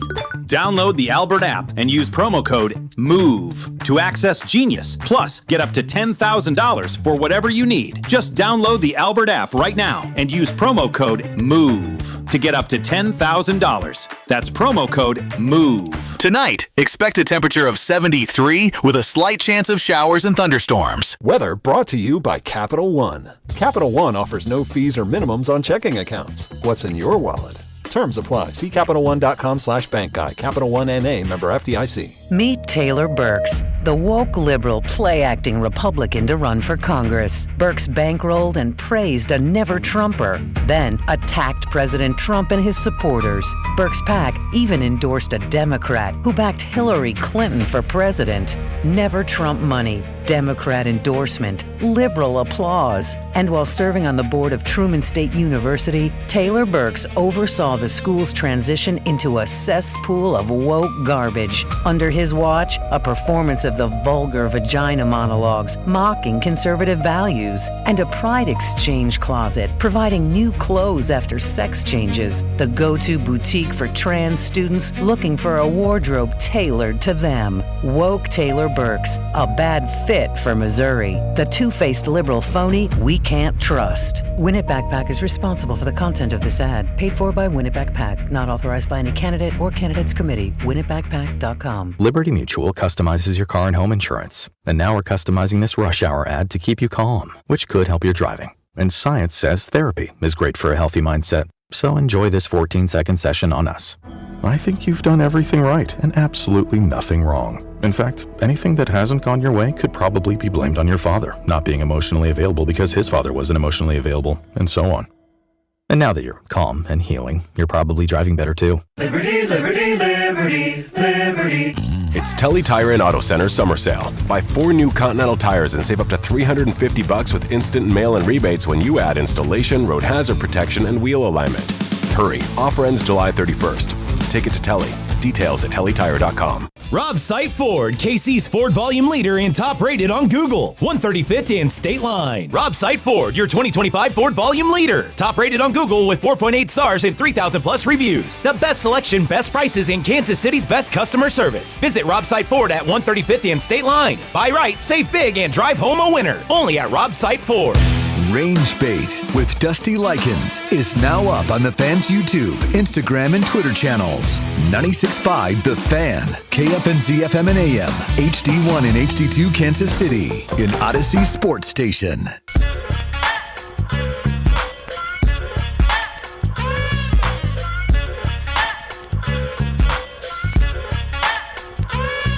All right, I'm going to call an audible here. I know I teased something, and we're not going to do that. I apologize, but this is so good of a question that I want to answer it. Maybe I'll get in trouble for saying this. The political ads that we play, Rob, they're insane. This goes to whatever side you're on. I honestly, I don't care. Both sides sound crazy to me. Like, I don't really care which side you're on. The commercials that we play on this station and on this show that get played, all parties sound nuts. I don't know how you can hear those and be like, hey, I'm voting for that guy. I don't know how you come to that conclusion based on what we hear. Aren't these almost over? The election's like August 4th, right? So we're almost done with this. It's 6 days from now. But then it's November's the election. Yeah, but we'll get a little bit of a break. That commercial we just played, it was insane. It was insane is what it was. I'm serious. Both parties sound nuts. Like, I don't want to be on your team, whichever side you're on. What's that one we have where the guy's just yelling the whole time? What's that one? I'm not even trying to be funny. Maybe this is political. It's not. If you agree with that one where the guy is yelling, please stay away from me. I can't do it. Please stay. That's nuts. Honestly, that's nuts. I don't even know who the candidates are in some of these ads. Like that's bad by me, but like, I feel like I know what I'm voting for in a week, but I don't know. Like, because we're on the in state line, we're getting ads for places that me and you aren't voting for. Yeah, no, and I'm saying vote who you want to vote for. Like, I hope you don't take this as a you should vote whatever you vote, but like, you're allowed to wear what you want to wear. But I'm also allowed to say, yo, you look crazy in that. What are you wearing? What are you wearing? Like, that's not crazy what you have on. Those commercials sound nuts to me. They sound insane to me. Somebody said it sounds like a skit from Family Guy. It does. They sound sick to me, which would make me just be like, you know what? For people that say they're not into politics, when you hear those kind of commercials, it makes perfect sense to me. The one where that guy's just yelling, if you align with him, we've come as far as we can come in our relationship. I can't move forward with you. I also think you're crazy for agreeing with this man. This man's a lunatic. All right, maybe I got in trouble for that. You know what? I can live with that 2 minutes that we just did. I can live with it. So, Rob, if we get in trouble from Spectre, just tell them this was unprompted. I'm just listening to this commercial. Like, what are we doing on this show? What's happening? We've lost control. All right, they say in radio school that you're supposed to pay off the tease, and I tease something and we're not going to do that, and I apologize, but I think I have a good reason. Someone texted in a great question. C-Dot, since the Chiefs drafted McCole Hardman, how many receivers have we drafted that you would say that he is better than? Well, Rob, during the commercial break, honestly, the commercial broke my concentration. I was trying to come up with a topic on the fly. That's what made me think of it. They have drafted 6 wide receivers since they drafted McCole Hardman. Let's play this game. I'm interested in what we think.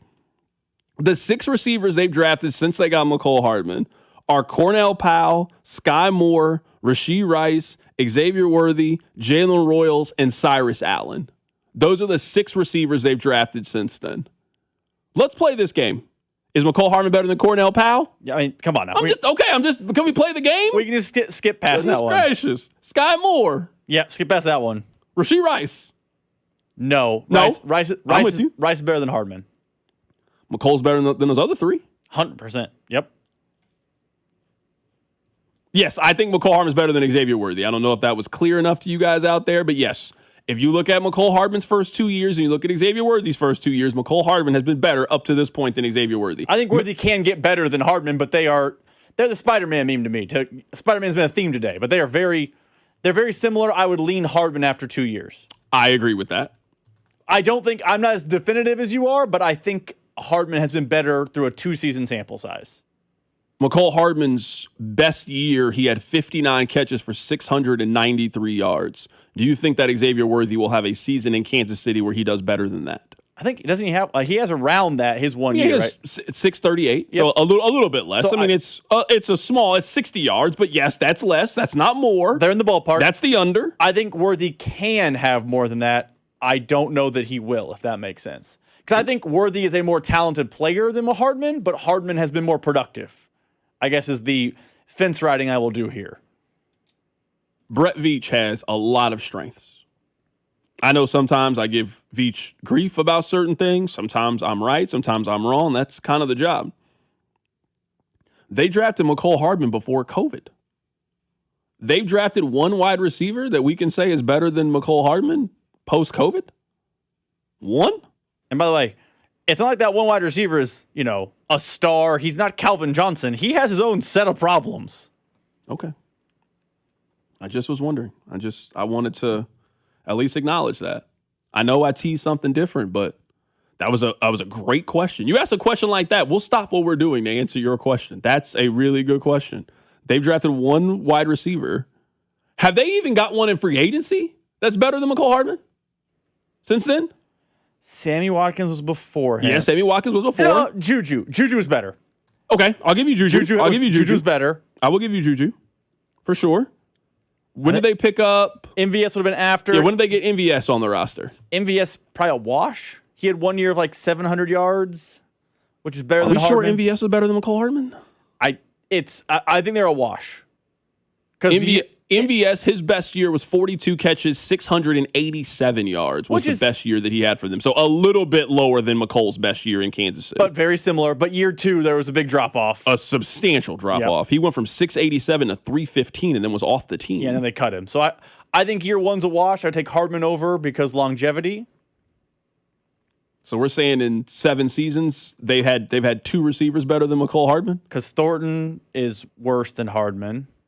Now I was going through the moves in my head. Who at this point, McCole Hardman is, I hate to say it, a journeyman player in the league? Is he on a roster right now? That's an honest question. He's on Buffalo. I think he's probably on the bubble in Buffalo. I think I think he's in Buffalo or Green Bay. He's on one of those 2 teams. The fact we don't know kind of proves the point. No, that's fair.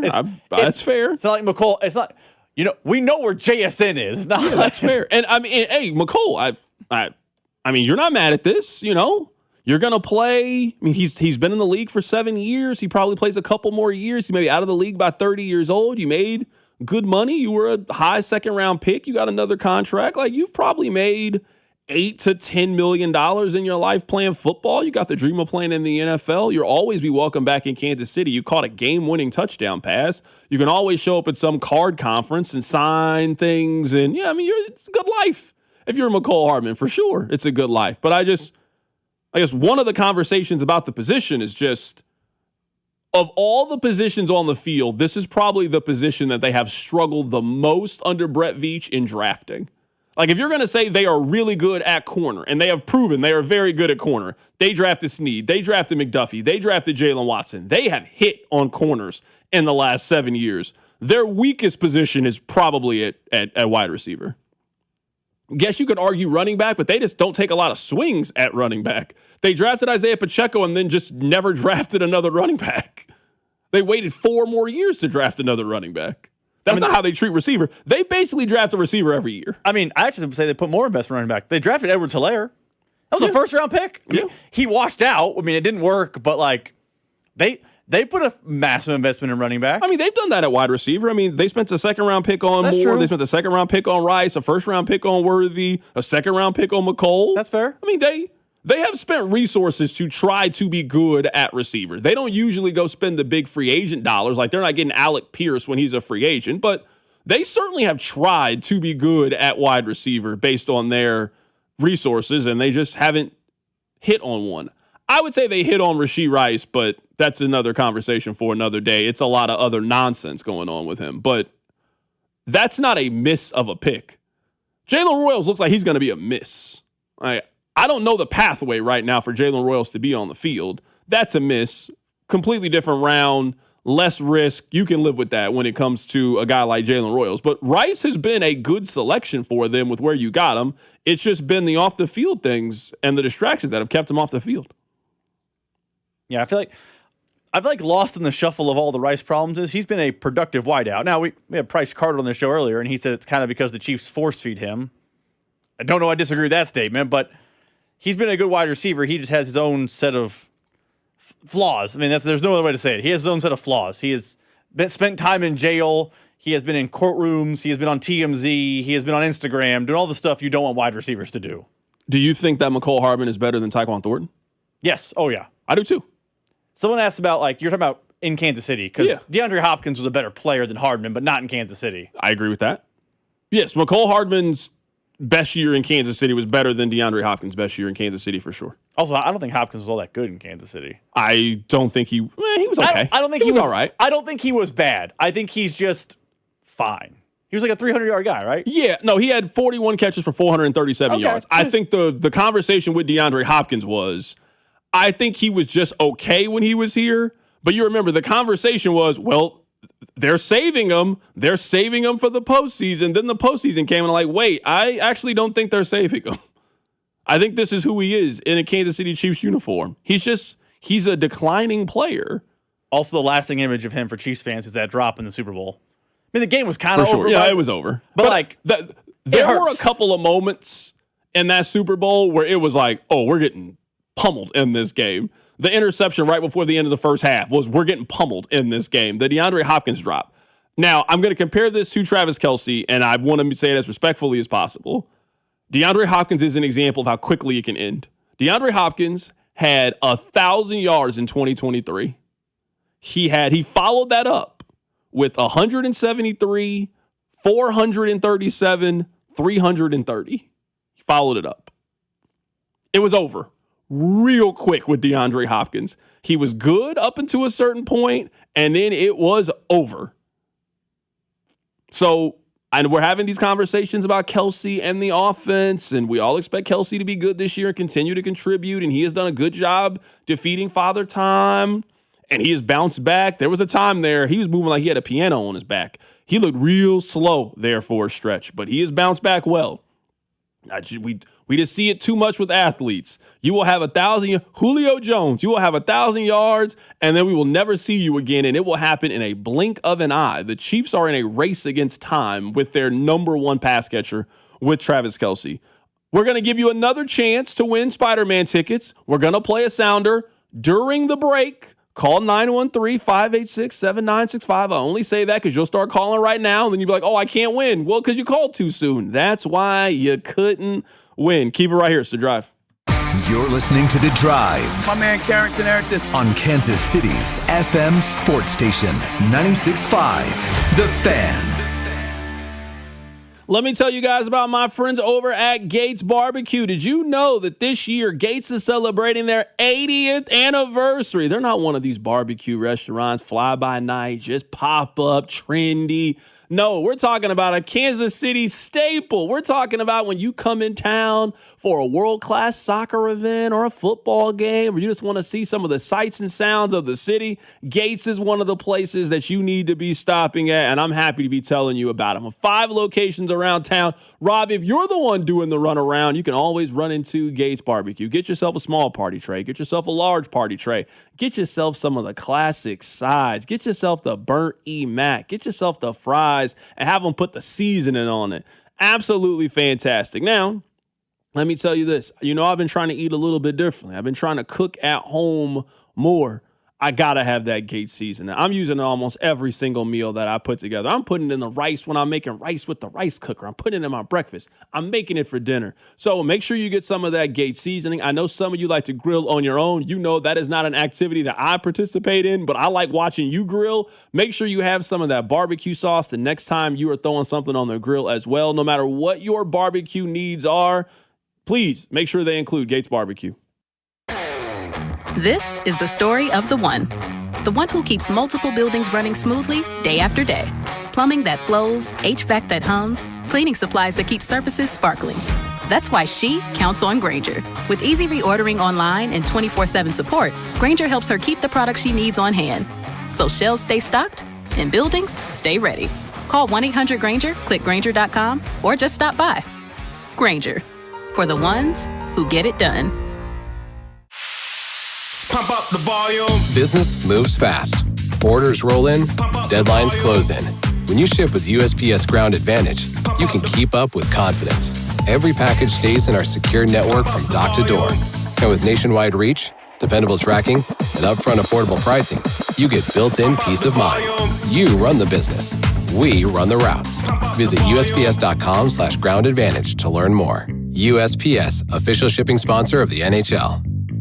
You're listening to 96.5 The Fan from the DM Injury Law Studios. Mike's got this. Car, truck, or motorcycle wreck? Remember, Mike's got this. 816-888-7500. Mike's got this.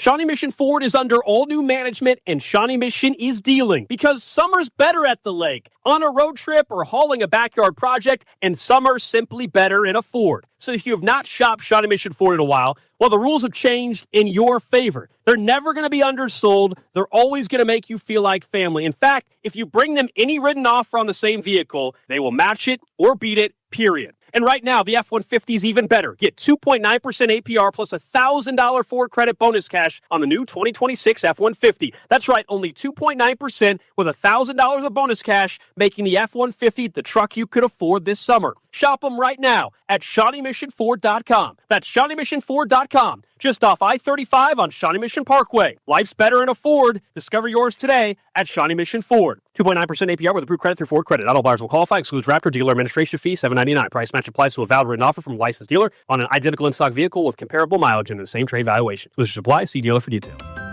What if you could have the most reliable fiber-powered Wi-Fi? And get this, what if you could keep it at the same price for 5 years guaranteed? Now through August 24th, new Xfinity customers can get our best price on gig Wi-Fi this summer before it disappears. Just $50 a month for 5 years. No annual contracts, no hidden fees, and our best equipment included. Plus, get online in minutes with same-day Wi-Fi. It's Wi-Fi that finds and fixes problems before you even notice them. Like super intelligent Wi-Fi with a sixth sense. Plus, it keeps you protected from online threats. And get Peacock Premium included for 2 years.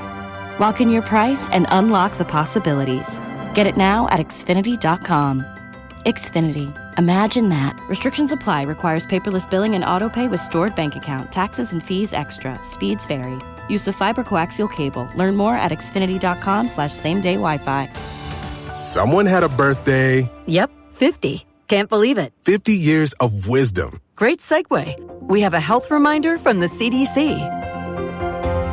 Pneumococcal vaccination is recommended for adults 50 or older. Says here, we're over 6 times more likely to be hospitalized with pneumococcal pneumonia than adults under 50. I don't love those odds. Same. Look what I found. Pfizer's Prevnar 20 is proven to help protect adults against pneumococcal pneumonia and invasive pneumococcal disease in just 1 dose. And millions have already gotten it. Continued approval may depend on a supportive study. Don't get Prevnar 20 if you have a severe allergy to its ingredients. A weakened immune system may lower your response. Common side effects include injection site pain and swelling, fatigue, headache, muscle, and joint pain. For full prescribing information, please call 1-855-213-2138. Visit Prevnar20.com or talk to your doctor or pharmacist.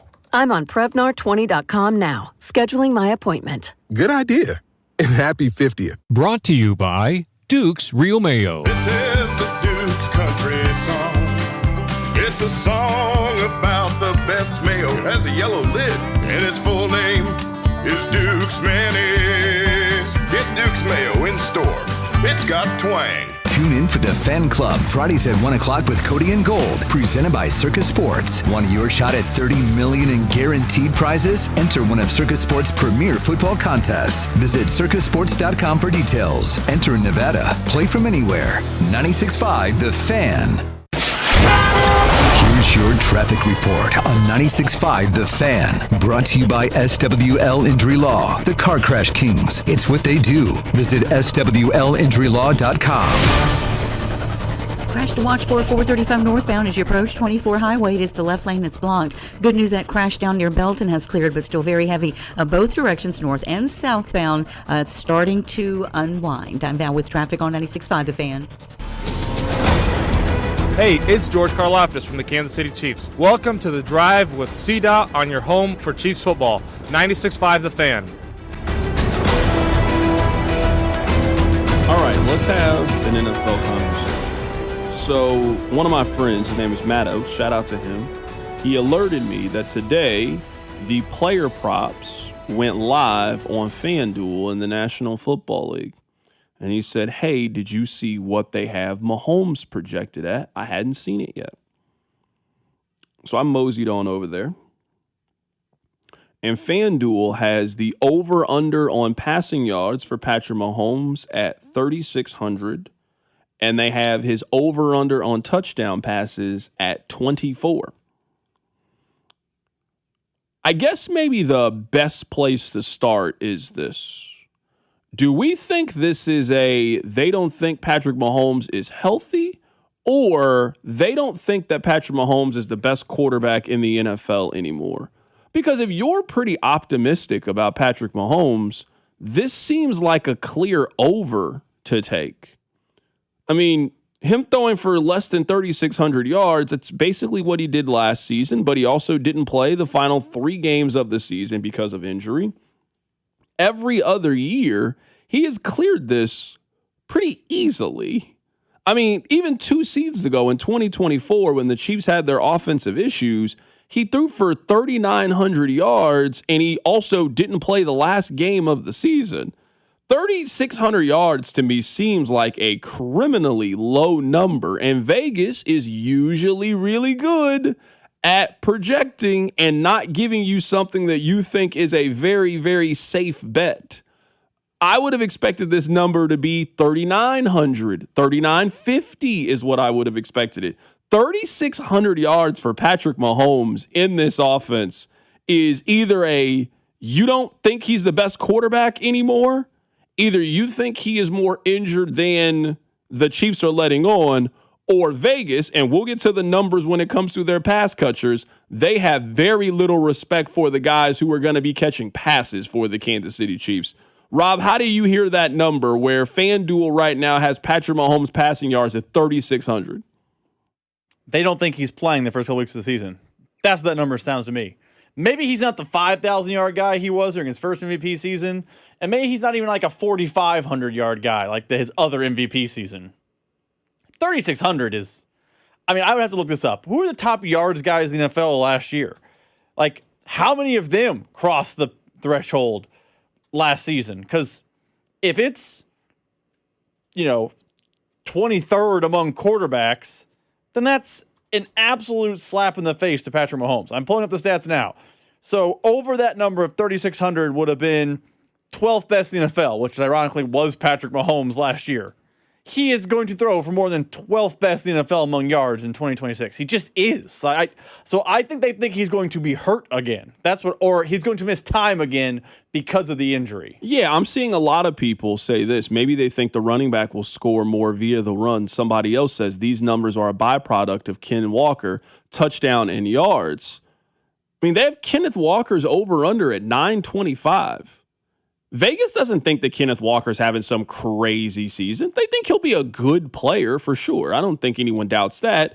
But, I mean, if we're asking, Kenneth Walker's over-under is at 925. I mean, 925 would have been good for 21st place last season in rush yards. 21st is where it would have been. So I hear what you were saying about this, and I don't mean to bring up any negative connotations. These numbers are Bo Nix. Last year, Bo Nix threw for 3,900 yards and 25 touchdown passes. The projection right now on FanDuel is Mahomes to throw 3,600 yards and 24 touchdown passes. That's Bo Nix. But I understand why the text line is jumping to the Kenneth Walker run game, blah, blah, blah thing. Last year, Kenneth Walker had what? He had just short of 1,000 yards last year. 3,600 yards is... It's bad. 3,600 yards is insane if you think that he's that guy. Mm-hmm. I understand what people are saying about the run game. We don't think he's Sam Darnold. But you beat me to my point. Sam Darnold had 4,000 yards last year?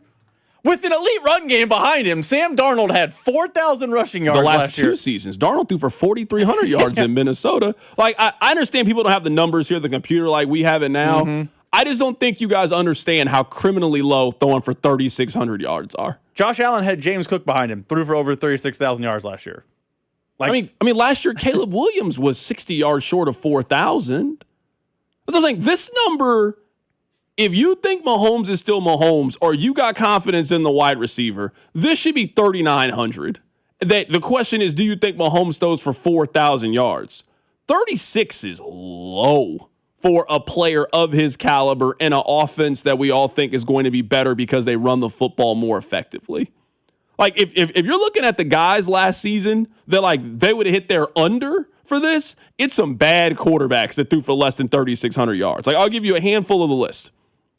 Jordan Love, Jacoby Brissett, Aaron Rodgers, Jalen Hurts, Cam Ward, Daniel Jones, C.J. Stroud, Geno. The list goes on from there.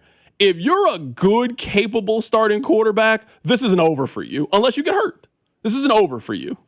So this is deeper to me than just they think that Kenneth Walker's now going to have a 1,400-yard season. No, some of these guys got have good running backs as well, and they're not putting together game manager kind of numbers. I mean, it's just they have to think that he's going to miss time with injury. I cannot put together another reason to the why. I don't believe the running game numbers, and again, I understand why people say that, but we have the numbers from us. That's not a thing. He played 14 games last year and had 3,500 and change. Like, we think he's playing in 17 this year. That's, someone did the math, it's like 200 yards a game. He's going to do that. Someone on the text line said, what's the juice on the over and the under? It's minus 114 both ways. For everybody, though. It's not just for Patrick Mahomes. Correct. For those of you that gamble, it is minus 114 on both sides for every player. So Josh Allen, Jordan Love, Herbert, whomever you think. That's the baseline number. I'm now looking at these. Some of these are just low. They got Josh Allen's at 3,600 yards. I feel like if you're trying to make some money on FanDuel, now's the time to go log in. I mean, Josh Allen, he threw for 3,600 yards last year, just slightly over. It wasn't that much over 3,600 yards last year. He didn't blow by it. But, I mean. He was over, but it wasn't that much over. Yeah. He also runs a significant amount more than Patrick Mahomes does. I mean, he had 115 carries last year. Mahomes didn't have that much. Also, the Bills will be better this year, so you figure that their quarterback will be better. Someone on the text line makes this point, and I agree with you. Their touchdown numbers are more egregious than the passing yards. 24 touchdowns is insane. For a quarterback of this caliber, 24 is insane. Again, if you want to play the game of quarterbacks that threw less than 24 touchdowns, you either got hurt, like Mahomes did. Mahomes threw less than 24 last year. Lamar threw less than 24, but guys that didn't play a full season because of injury, and guys you think that stink. That's it. That's who throws less than 24 touchdown passes in a season. So the over-under for Kenneth Walker, 925 yards. Rob, you taking the over or the under? I think this is a clear overplay. I think you have to bet the over. I mean, last year there were 17 running backs in the league that ran for 1,000 yards. I would just bet that he's one of those running backs. I would just bet that he's one of those guys, especially if you think he's going to get the volume, which I do think he'll get the volume this year. Now, I don't think he'll be in the top 10. Like, to be in the top 10 last year, you'd run for 1,200 yards. I don't know if he runs for 1,200 yards this year, but could I see him being Rico Dowdle from last year? Rico Dowdle had 236 carries for a little over 1,000 yards. He averaged 4.6 yards per carry and had 7 touchdowns. You'll take that from Kenneth Walker right now. You won't complain. I'm looking at Kenneth Walker's stats here. He's played 4 years in the league. Half the time he's in the league, he runs past that number. And the 2 times he didn't get to a full season. So, yeah, he's basically a 4 and a change yard a carry guy. Yes, I think you have to bet the over. Yeah, and someone just says, C-Dot, don't get hustled. Vegas knows what they're doing. I'm going to tell you this. If Patrick Mahomes throws for less than 3,600 yards, they ain't winning the division. They're not a Super Bowl contending team. Yep. I also don't. It's really that simple. If you think the Chiefs are back, and you think the Chiefs are going to win their division, they're going to be a 2 seed, they're going to be a legitimate Super Bowl contending team, your quarterback throws for more than 3,600 yards and 24 touchdowns. So, I mean, if you're fading the Chiefs, then fade Mahomes. But if Mahomes has a big year, then obviously the Chiefs are going to have a big year. If this is a bounce back to what we used to expect from Mahomes, where he throws for 4,100 yards and he throws for 31 touchdown passes, they ain't winning 8 games if that's the case. I'll tell you, if Mahomes fails to get over 3,600, I don't care what Kenneth Walker's over-under is. They are watching the playoffs from at home again. Kenneth Walker could be a 1,500-yard guy. If Mahomes throws for only, 3,000 yards, they ain't going nowhere. They have Rashee Rice's over-under at 975, which feels like the perfect number for Rashee Rice. That's well done by Vegas. That one makes sense to me. That one, I just would stay away from altogether. I would not touch the Rashee Rice number. I think he'll get 1,000 yards, but you got to give me a little bit more wiggle room than that. And that's not nearly enough wiggle in my mind for a bet that I feel safe in. He could have 930 yards and 7 touchdowns this year, and we all feel like he had a good season. But for this conversation, that's him hitting the under. I personally would stay away from Rashee Rice's 975. Yeah, it's a no bet. And if you were like, hey, Rob, it's radio, you get to pick a side, I would probably bet the under. Just a hunch. I know the game everyone plays like, oh, look, extrapolate out his 6 games from last year. I get it. I would, if you were like forcing me to bet. Yeah, I probably would take the over. Like gun to my head, I think I'd take the under. But I think on my actual FanDuel the number's account, right. I'm not touching the number. I also think if you ask Chiefs fans here, if we do the hypothetical button game, and I tell you right now, Rashee Rice, so they have him at 975 yards, over under 7.5 touchdowns. I think you press that button right now if you're a Chiefs fan, and I'm not rolling the dice. If you're telling me right now, I can lock in Rashee Rice has 975 and 8 touchdowns, so he hits the over on both of these, yes, I'm happy, thrilled. I'm thrilled if that's the case. That's not a true number one. That's not a guy that you're franchise tagging at the end of the season, but that is a solid year. That means you stayed on the field. That means you stayed healthy and you were pretty consistent throughout the course of the season. I would take that. The Travis Kelce number, kind of low. They have Travis Kelce at 675 and 4 touchdowns. So they are expecting Kelce to take a step back this year in the numbers, which makes some sense. If Rice is going to get a little bit of a healthier portion, if Walker's going to take up some yardage, if Worthy's going to take up some usage as well, that number has to come from somewhere. And they think it's coming from Travis Kelce. So you think the Travis Kelce number is low? I just want to make sure I understand that because I think that's about right. I think it's about properly set. I don't think it's right based on his career and what he's done over the course of it. I mean, but based on his last 2 years, I think it's right. Yeah, but I mean, last year he had 850. 2 years ago, and you and I were very down on Kelce 2 years ago, and there were a lot of reasons to be down.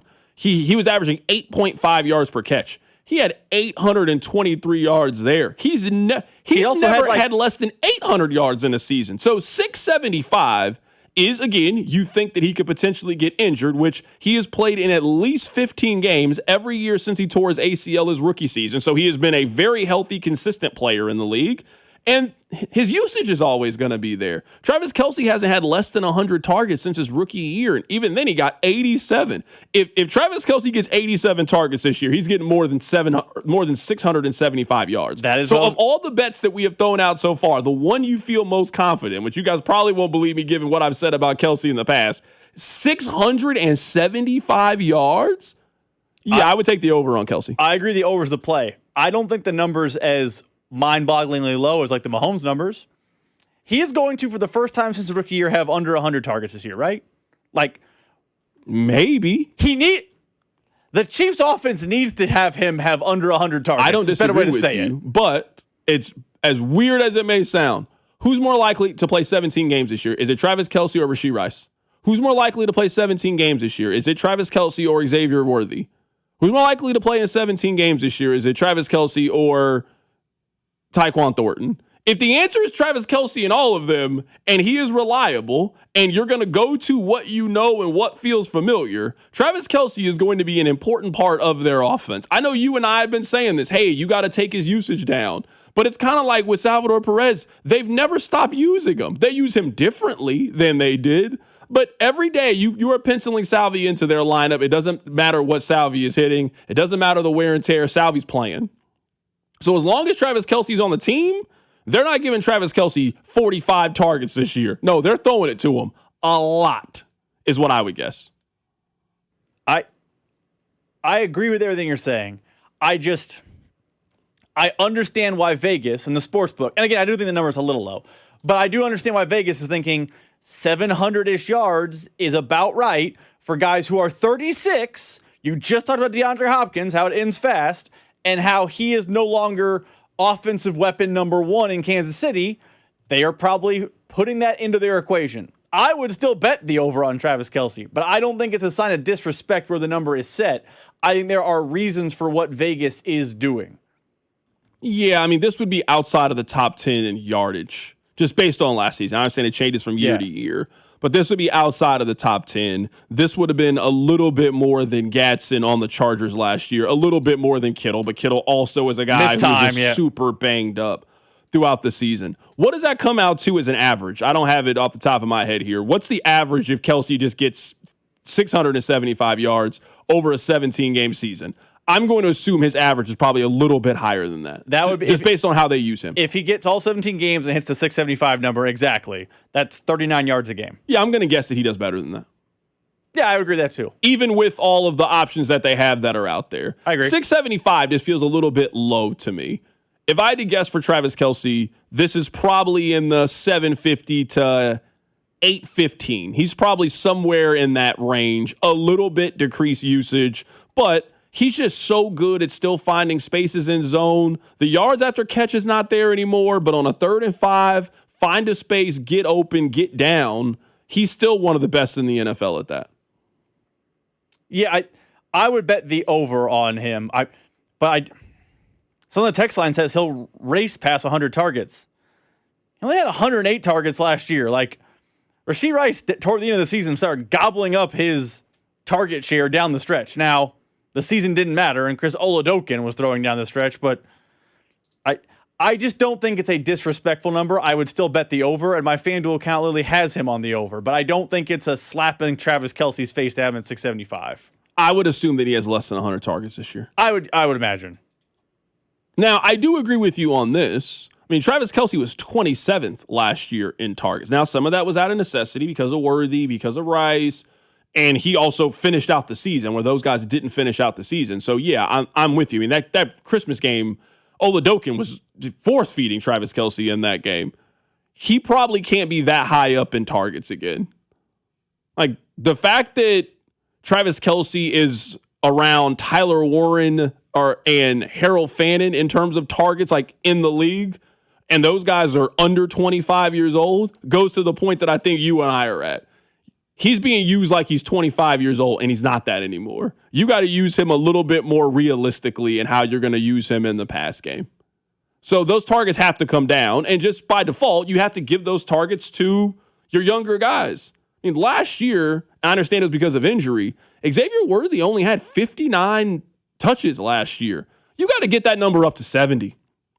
You got to get that number closer to 75. Be creative in how you give him those touches, but you aren't getting the maximum value out of a guy like Xavier Worthy with him touching the ball 3, maybe 4 times a game. You got to be a little bit more creative and expansive. And also, if you're going to take these targets away from Kelce, who are you giving them to? Rice is going to get a noticeable amount of more targets if he's on the field this year. And also, Kenneth Walker and carries are going to have a different running game and how to trust them. So that's where we are. So if you're just tuning in, FanDuel right now has Mahomes over-under at 3,600 yards. Touchdown passes is 24.5. Kenneth Walker rush yards, 925. Rashee Rice receiving yards, 975. Travis Kelce, 675 when it comes to receiving yards. All right, we're going to give you another chance to win Spider-Man tickets. During the commercial break, you'll hear the Spider-Man sounder. Be caller number 9, and you will win a pair of tickets to see Spider-Man A Brand New Day. Keep it right here. It's The Drive. Your home for all things Chiefs football and Royals baseball. I'm a professional complainer. Is The Drive with Carrington Harrison on 96.5 The Fan.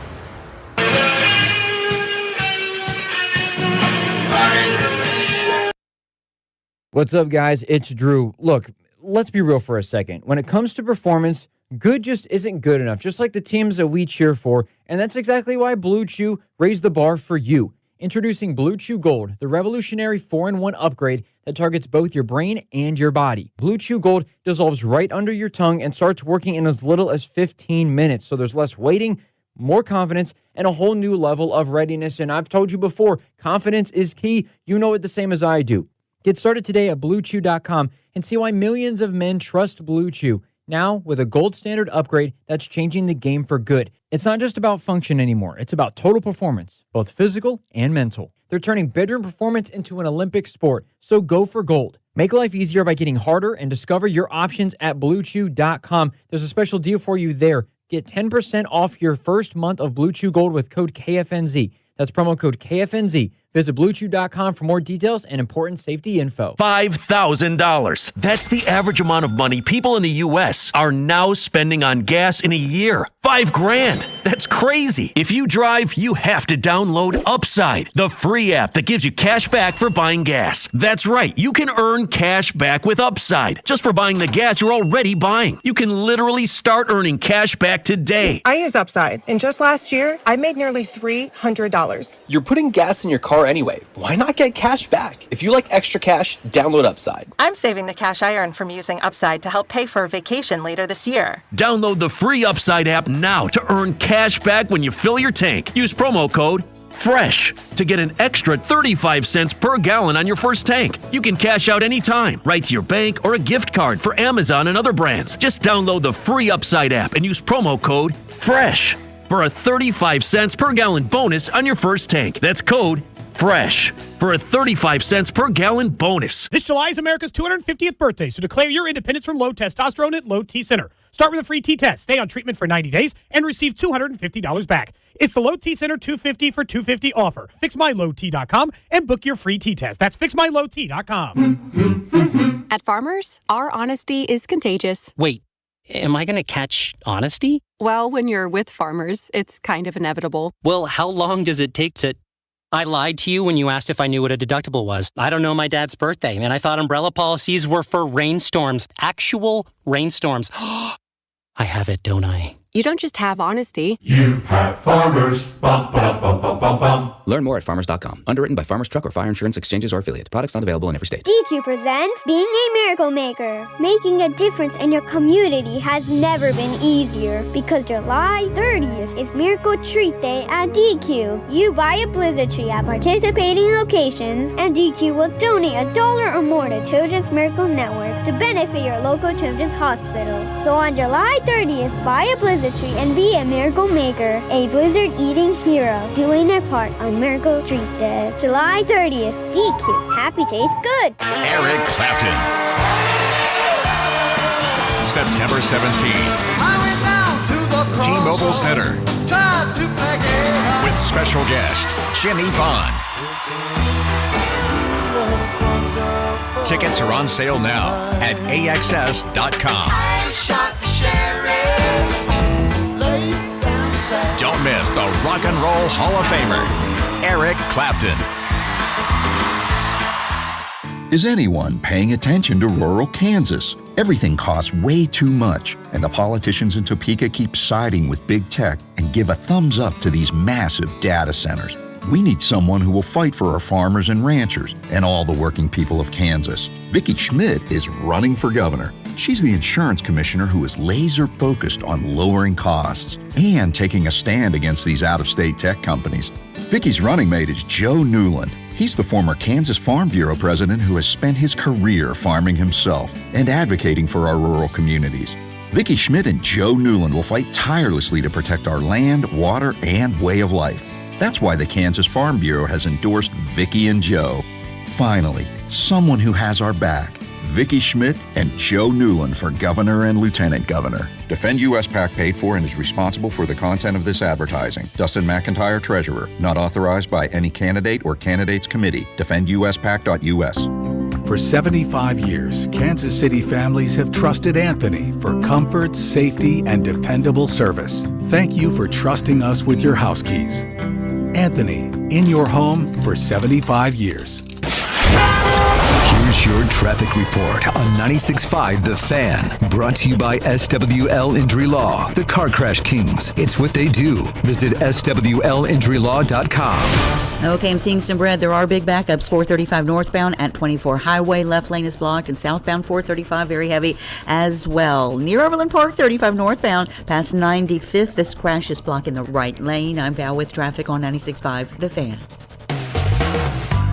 This is your home for Kansas City sports. 96.5 The Fan. Listen to the horns play.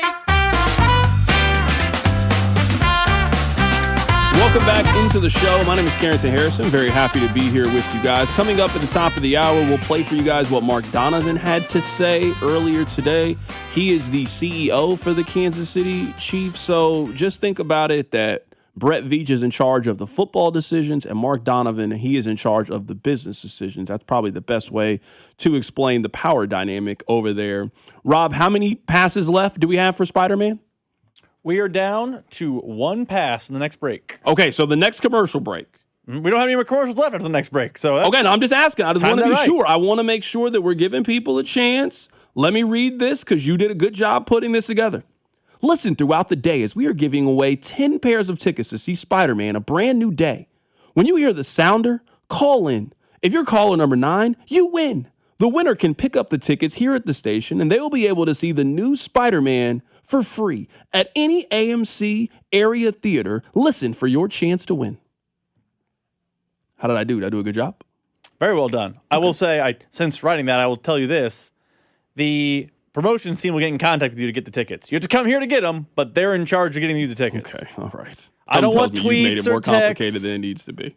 I'm not in charge of the handing tickets to people. That's Cam. Oh, I'm certainly not in charge of that. That's not my responsibility. I did what I was supposed to do. I went to the movie so I could get the tickets. And I wrote... Because if they had to mail them to us, Avengers Doomsday would have been out by the time we had got those tickets. So I had to go physically pick them up to give them to you guys. And I want you to go take your girl, take your kid. I don't care who you take, but take somebody to go see Spider-Man for the price of on the house, courtesy of the drive.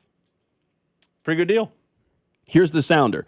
I wanted this the last time I'm going to play it. I know it's the last time I'm going to play it. I just want to play it because I don't want people to be confused. You know the phone line's about to light up. People you don't will listen. hear the sounder 2 more times. You will hear the sounder now just because I want you to know what to be paying attention to. If you call right now, you will not win. You have a 0% chance of winning. The phone will just ring and ring and ring, and Rob will not answer it because we will be doing the radio show. I just want to play it so you know what to be looking for.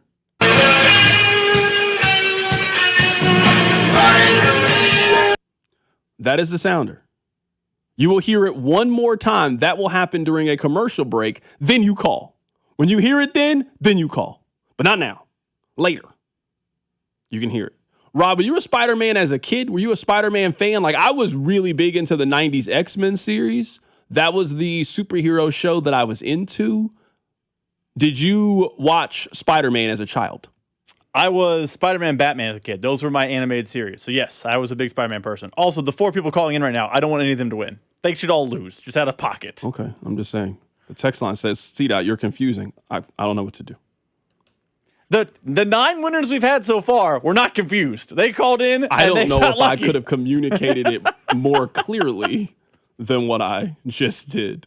Someone just said, is there a different number for calling? No.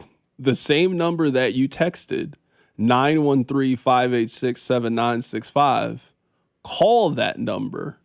You can do that later, not now. Wait. But you can call that number later, and yes, you will have a chance. You will absolutely have a chance. Coming up at the top of the hour, we will play Mark Donovan for you.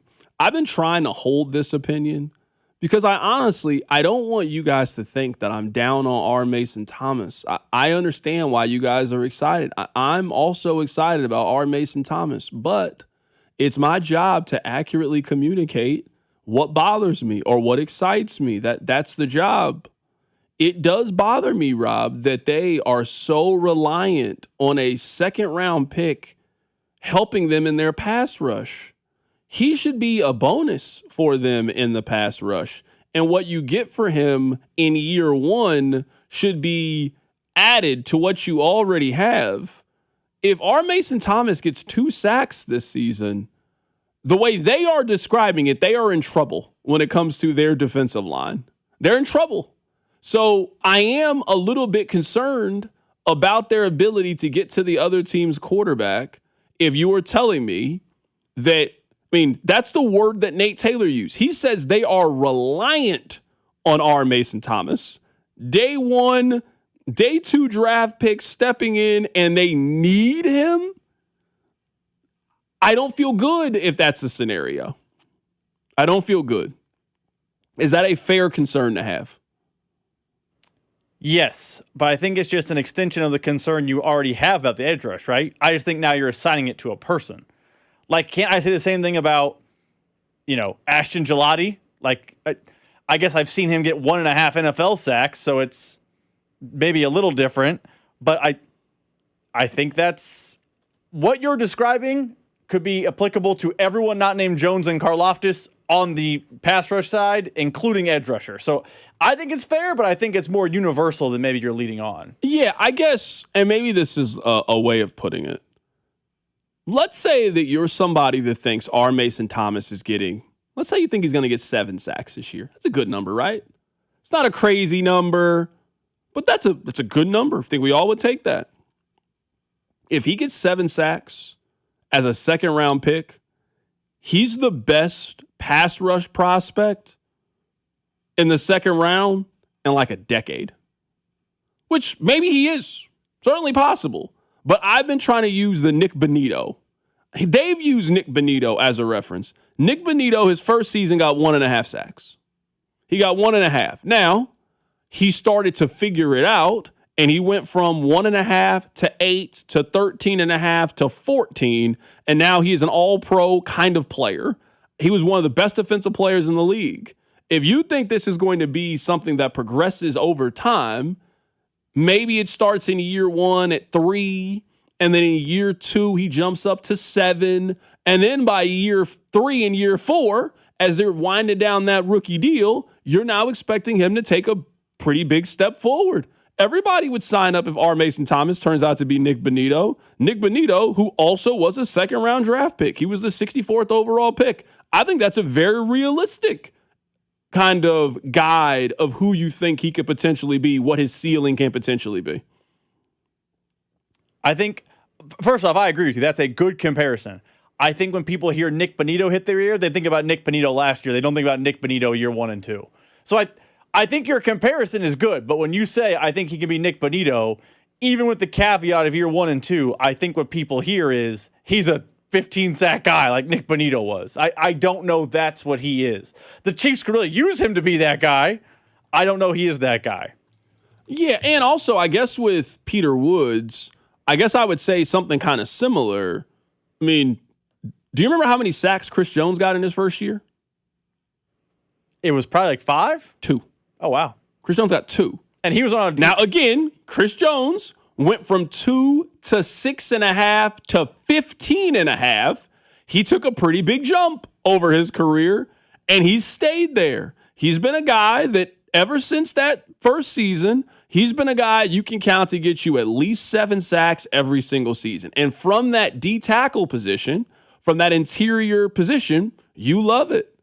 That's, if you just want to know right now what I'm worried about with Kansas City, that's by far and away the biggest thing, is where's the pressure going to come from? Where's the pass rush going to come from? Because they are counting on a lot of guys that historically, that's just not where it comes from. Your pass rush doesn't usually come from your rookie defensive tackle. Your pass rush usually doesn't come from your round 2 rush in that you are having.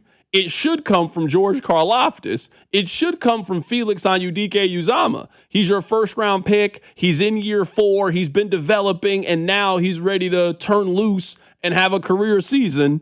That remains to be seen, at least when it comes to the Kansas City Chiefs. We have one more time to play the Spider-Man sounder. When you hear it during the commercial break, be caller number 9. After that, we have no more tickets. We have 1 pair of tickets to give away. Good luck to you. Coming up at the top of the hour, we will get to the top stories. Mark Donovan spoke today about Kansas City's chances of hosting a Super Bowl. We'll play it next. Keep it right here, so drive. You're listening to The Drive with prominent Mizzou fan Carrington Harrison. I support Kansas. I want Kansas to win. On 96.5, The Fan. Here's your traffic report on 96.5 The Fan. Brought to you by SWL Injury Law, the Car Crash Kings. It's what they do. Visit SWLinjurylaw.com. Okay, I'm seeing some red. There are big backups. 435 northbound at 24 Highway. Left lane is blocked. And southbound 435 very heavy as well. Near Overland Park, 35 northbound past 95th. This crash is blocking the right lane. I'm Val with traffic on 96.5 The Fan. Royals coverage is brought to you by Blue Cross and Blue Shield of Kansas City. Brought to you by Blue KC is the Coaches with Character program. Do you know a rock star high school coach in your district? Nominate them for the Blue KC Coaches with Character program at bluekc.com/nominate coaches with character. Let's make our coaches feel special and make our community a better place to live, work, and play.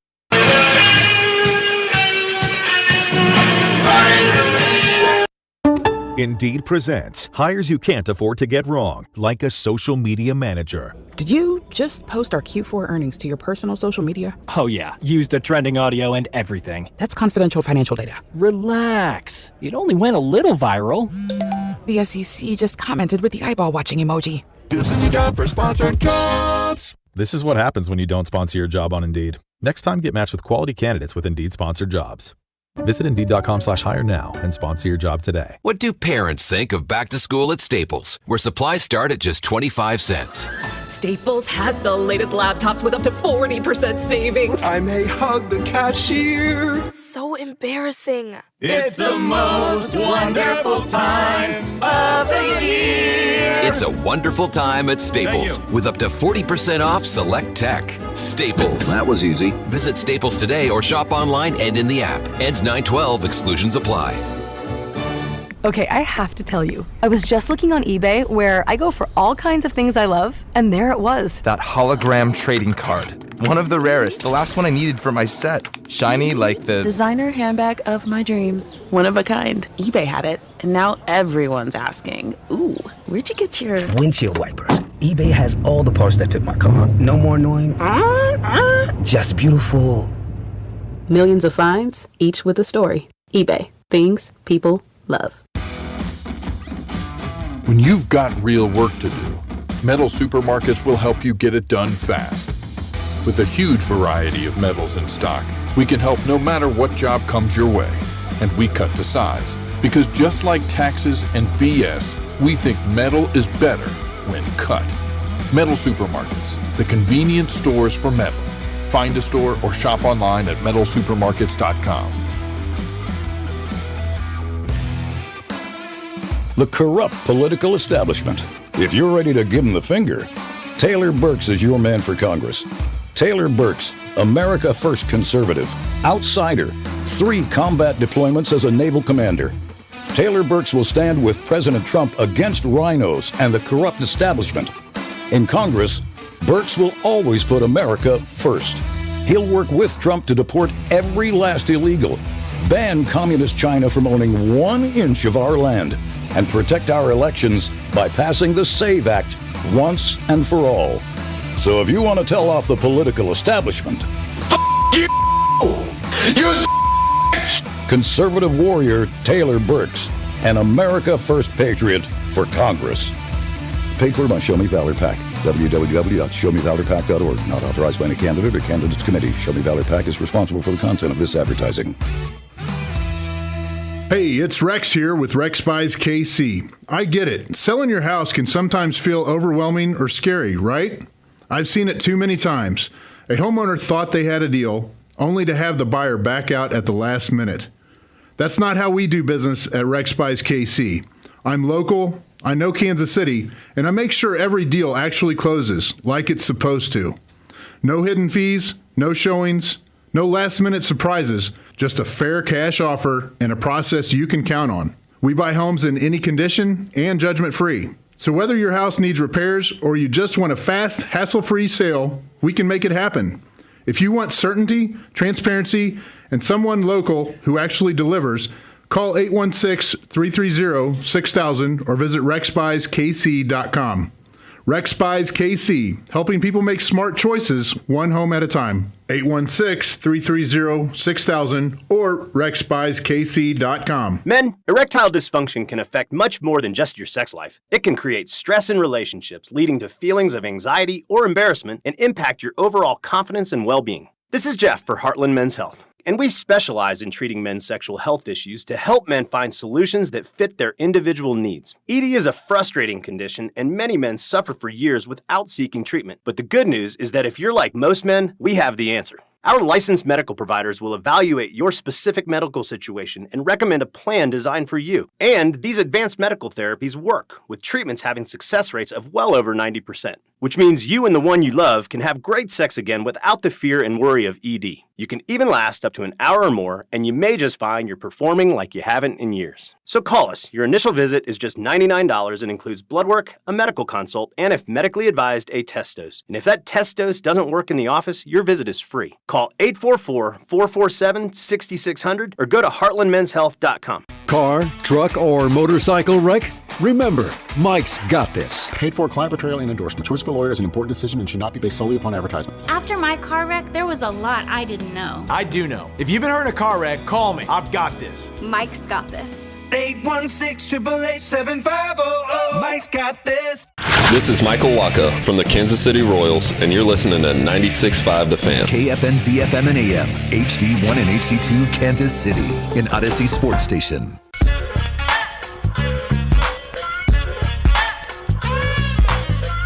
I'm sad to inform you that we have no more Spider-Man tickets to give out. Rob, who was the winner of the final pair of Spider-Man tickets that we had? Do you remember their name? I remember, I'm not going to say his full name. His name was Joe. Okay, I mean, I didn't ask you to. His text number was... Yeah, this is Joe. Where's Joe from? Shout out to Joe. We appreciate you listening, Joe. Joe was an 816, so I'm betting he's on the Missouri side. Okay, shout out to Joe. Thank you so much for listening. I wish that we had Spider-Man tickets to give to everybody, but we don't. That's not how it works. We had 10 pairs to give away. We gave away 10 pairs of Spider-Man tickets. Come up here to the station if you won. Pick them up and take your shorty to go see Spider-Man on the drive. I want you to know that we appreciate you. And maybe we'll do this again for another movie. What's the next movie that we can maybe give tickets away? We talk enough about movies. Sometimes we can pay off that we actually go watch these movies. What's the next movie people want to see? That's a good question. Because Dune, maybe? They're making another one? Yeah, I mean... Dune 3 is coming out this year. One just came out like last year, did they? The Dune 3. Zendaya's about to have a very lucrative year with the Odyssey, Spider-Man, Doomsday, and Dune. What's they got her like the Popeyes worker meme. How many movies is she in? I think 5 this year. I just saw some preview. I didn't click on it. I mean, I'm probably going to go see it anyway. What's that movie with Michael B. Jordan that's coming out? There was some trailer that just came out today. I didn't see a Michael B. Jordan trailer. Oh, yeah, no. He's in some movie coming out in December. We'll try to hook you guys up. But no, thank you so much for listening. I appreciate you. I want you to know that I appreciate you. And congratulations if you won tickets to go see Spider-Man. We do not have any more tickets. You don't have to call. You don't have to text. We don't have to ask. All of them have been given away. All of them have been accounted for. So today, we are off at 5:30 today because of the Royals. There are 3 clips that I want to play for you guys before we get to the hits. Clip number 1, Mark Donovan. He is the business brain for the Kansas City Chiefs. And he said earlier today that the Chiefs, they're already starting the process of bidding for a Super Bowl. We have been in discussions with the NFL about Super Bowls in 33, 34, 35. We have been in discussions, very preliminary discussions, but we are aggressively pursuing Final Fours. If you know anything or follow anything about the NCAA, they're going to go out with a bid here. And the thing about it is that if you're the NCAA, you're trying to sort of put stability into your future planning. So they're trying to lock in all these dates. We don't have a building yet. And we don't want to be knocked out of those because they've locked in so many so far out. So we were in discussions with the NCAA last week about could we bid on these dates that our stadium will be done by then, but it's not done right now. So they were appreciative of that. I think we've said to Kathy Nelson and the team there, we said to the folks who help us with these kind of bids that we're going to be very, very aggressive. We're probably going to be early bidders on most things. Acknowledging that doesn't really enhance our chances of winning the bid.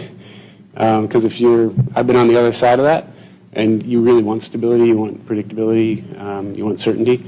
So it'll be a challenge, but when we did this deal, we made the commitment that we're going to be really aggressive. That was Mark Donovan. He is the CEO for the Kansas City Chiefs. If you are in charge of where events like this go, you have to have seen Kansas City show up for the World Cup in the numbers that they did, and that has to be appealing to you and your brand. Kansas City will show up. They will spend money. They will go to all of your fan things, and they will watch it in record numbers on television. That matters. Now, this is the Super Bowl. Everybody watches the Super Bowl, and there's obviously a lot of competition for the Super Bowl.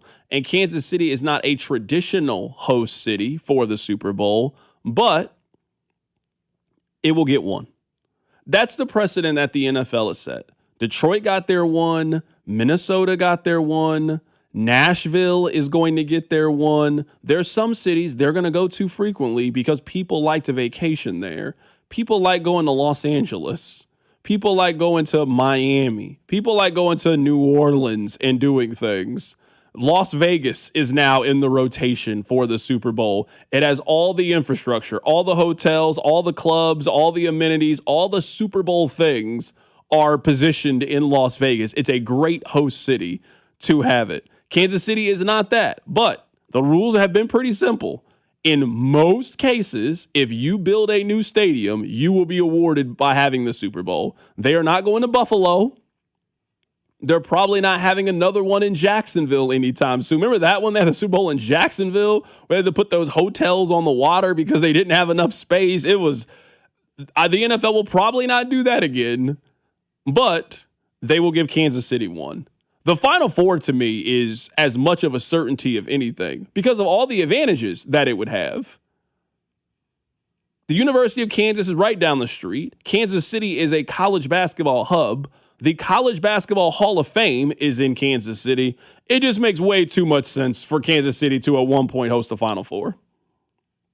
I think Kansas City will probably start to be in the rotation for the Final Four, the same way that it's in the rotation to host other major games. We get the Elite Eight this year, don't we? The Elite Eight and Sweet 16 are in Kansas City this year. I mean, if you're in the Elite Eight rotation, you got a chance at the Super Bowl, or the Final Four, if you have that kind of stadium. They just haven't had the kind of stadium that could host the Final Four if they're playing in football stadiums. Trust me, they're about to have one. And if they're already planning ahead, now they might get the 2037 Final Four, but Kansas City will absolutely host a Final Four at some point. You are building a world-class, state-of-the-art stadium in a college basketball crazy place that will watch the Final Four regardless of the four teams that are in it and will travel and support it. You are getting a Final Four. This is why I made the Indianapolis comparison when we talked about the stadium, however long that was last week on the air. I think it's after the World Cup. We talked about what can Kansas City be. They can be Indianapolis. Indianapolis got a Super Bowl when they opened the new Dome Stadium. They actually got one of the Giants-Patriots games, not the 17-0 one, but the other one. And they are consistently in the rotation for the Final Four, and they get a bunch of WWE events. I think there was a big one there this year. Like that. That's what Kansas City is going to be doing. They're going to be in the Final Four rotation. They're going to get one Super Bowl. They probably want more than one, but they'll get WWE events, and they will. If Mark Donovan's right, and there's no reason for him to lie, and they are aggressively bidding events right now, they are going to win more often than they lose for those events. Yeah, I would guess, this is just a pure assumption on my part, if we had Mark Donovan, I'd ask him, what city do you see you guys as? You're obviously not getting the events that LA gets, right? You're not getting SoFi Stadium events or MetLife events that's in New York. I think he would tell you either Minneapolis or he would tell you Indianapolis, like you mentioned. Minnesota has hosted the Final Four. They've hosted the Super Bowl. This weekend, they're hosting SummerSlam. So Minnesota, for a market that's pretty comparable size to Kansas City, they got an NFL team, they got a baseball team, they got a couple more things. So probably a little bit bigger than Kansas City for sure. But Minnesota is in the rotation to get a lot of these things. You would have to assume that's what Kansas City wants to be. Minnesota has hosted the men's Final Four and the women's Final Four over the course of the last decade. So, yeah, and they'll probably get the Final Four again. I mean, they'll get it again at some point. It's also not the college basketball market that Kansas City is. Kansas City hosts a conference tournament, does a fantastic job, as well as any city in America when it comes to the conference basketball tournament. They will get a Final Four at some point. So that's one thing I want to play for you guys. Actually, we don't even have the audio for this, but I'll reference it anyway. Mark Donovan essentially confirmed today they are not going to have a retractable roof. He was asked about that today, and he said that they talked to other teams around the league, and they don't think that the costs justify the means of having a retractable roof. So it is going to have what you've seen in the pictures. It's going to have that kind of glass dome over it, and they're going to try to build it in a way where you can see the flyover. Not going to be really as cool seeing the flyover through the glass. We'll see how it ends up working, but they have all but confirmed they are not having a rolling roof. They are not having some retractable roof. It is not moving. This is going to be a domed, enclosed stadium that is designed to maximize the sound that you can create and gives the maximum ability to host events 24/7, 365. That's what they are building their stadium for. They're telling you that. We want all of the things. We want all the conventions. We want all of the concerts. We want all of the major sporting events to look at this as being a destination of where they want to be. That's what they are building this with in mind of, especially if their point is to maximize sound. If their point is to maximize sound, they want every concert that is stadium worthy. They want you're not passing over Kansas City. They are, and that's the cut we just played. I imagine they are aggressively bidding every single event. I think it's actually Aaron Ladd who does this. Aaron Ladd loves to complain when Kansas City doesn't get concerts. That's like his go-to move. We don't get them a lot of them. I think those days might be behind us. If you're looking at, I'll just cherry pick a random Drake. I think Drake's going to start coming to Kansas City more with this thing. I think Taylor Swift. I think Beyonce. You're going to be in the rotation for those a lot more when you can host them in January, February, March, April, as opposed to right now, the way Arrowhead's constructed. You get Beyonce in September. You don't really get anything in November out there. They can do both now, and I think they will start doing both. Somebody said, are they going to have grass or turf? Well, funny you mentioned that. You know what? I'll play for you what the Chiefs had to say. Back to, I answered the question earlier about training camp and having options. We had designed the building to be able to do either. Our preference, and we stated this publicly, is grass. We want to figure that out. So, Stephen, if you're asking me today to bet, I feel pretty strongly that we're going to be playing on natural grass. Back to the comment I just made about technology 5 years from now. We're in the middle with other NFL clubs who are in the same process we are, who are going to build domes. Like, can we figure out a way to grow grass indoors? So we'll continue that process. You may or may not know this. Our friends from Populous shared this with us, and have offered to take us down there to see it. In New Zealand, there are 2 rugby stadiums today. They exist. They play on them today. They grow grass indoors. So the technology is there, right? So you just got to figure out, can it adapt to our climate, our building, et cetera, et cetera. The building is designed today to be a grass field. I know that the text line probably has some super scientific answer, but it's wild to me that you can grow natural grass indoors. That's a technological advancement that blows my mind that we have figured out how to do that. Like, Rob, we figured out how to grow grass inside, but we haven't figured out how to stop the coffee machine. Like, when you press the button, it just stops dispersing coffee. You still got to hold it. Like, we can go to the moon, but we can't figure that out. These are the things that I think about. These are the things that blow my mind. But I personally think they are having a natural grass field to keep the World Cup option available. Now, I know there's some stadiums that had turf and they brought in grass just for the World Cup. But if you are thinking big picture, and it is rumored that the World Cup is going to expand, and you got a chance in 12 years to have the World Cup again, you would have to assume that they are going to pick Kansas City. If you're the World Cup, you cannot think you had a better host than Kansas City. So Kansas City certainly has earned another opportunity to have the World Cup and to support it if it comes back to America whenever that decides to be. And if you are the Chiefs, you need to be thinking ahead and having your stadium prepared for those kind of moments, not even just the World Cup. Kansas City might have a chance of getting an EPL game, an international game, a friendly at some point. Why would the United States national team not want to play in Kansas City? You have a beautiful new stadium. You know Kansas City will show up. They'll support. Like, Kansas City's viable for those kind of things after the showing they just had in the World Cup. So in order to do those things, you need a natural grass field. And it's also great for the football players as well, but it serves other purposes as well. If there's one thing the World Cup taught me, NFL owners don't care about the NFL players. So I don't think the Chiefs, and I'm not speaking for Clark Hunt, maybe Clark Hunt and Mark Donovan are the outliers, but I've seen too many videos of all those turf fields you mentioned. They're ripping that grass up now for the NFL games. I imagine they're doing this to have more marquee world events, which is usually soccer, which is usually grass. So that's why I think they're going to stay with grass over turf. But it's a win for all the players, too. So I personally don't care about grass versus turf, but I mean, that's cool. The new stadium will have grass. That's great. I want to play one more thing for you guys here. This is the comment that they had about training camp. There is a question about training camp. Right now, they're in St. Joseph's, which is in Missouri. They are moving to Kansas. What does that mean for the future of training camp? Here's what Mark Donovan had to say. We, as an organization, have to look at everything we do with options.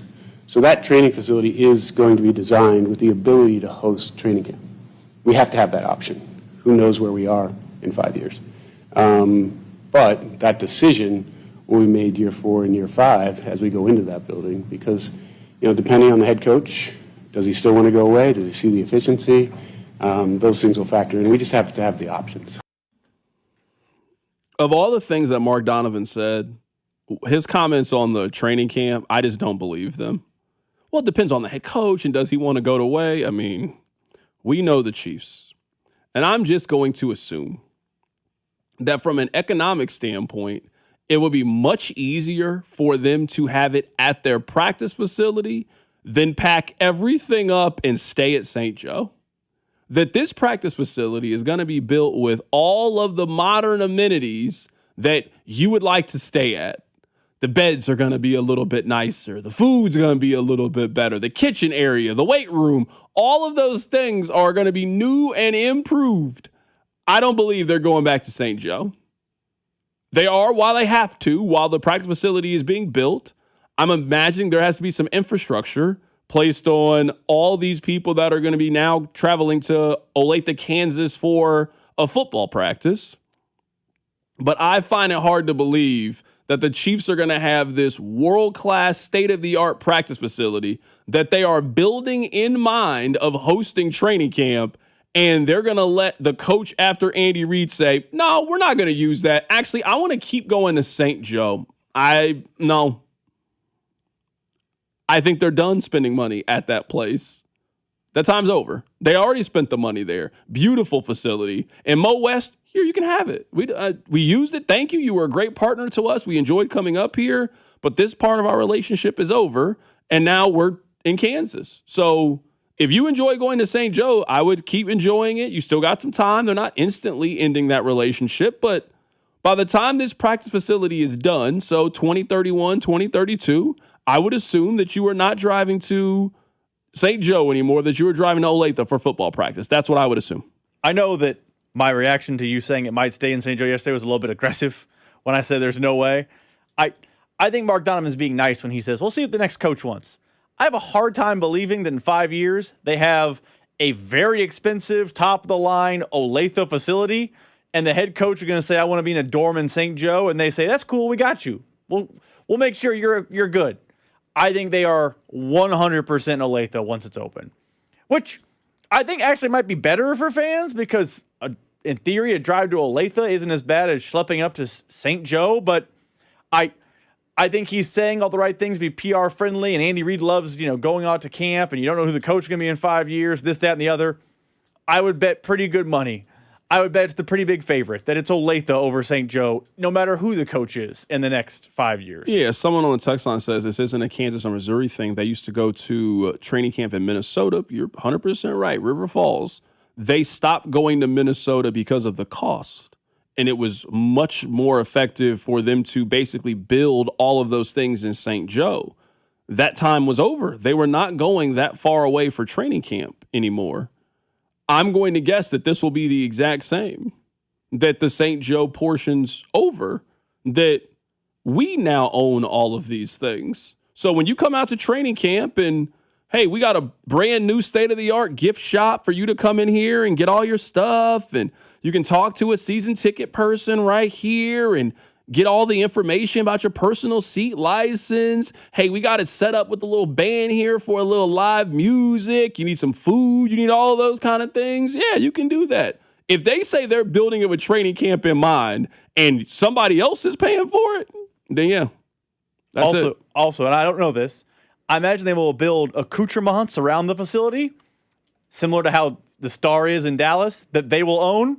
They don't want you spending your money at Uncle D's in St. Joe. Oh, you want you spend it. They want you to spend it with their own properties. Sure.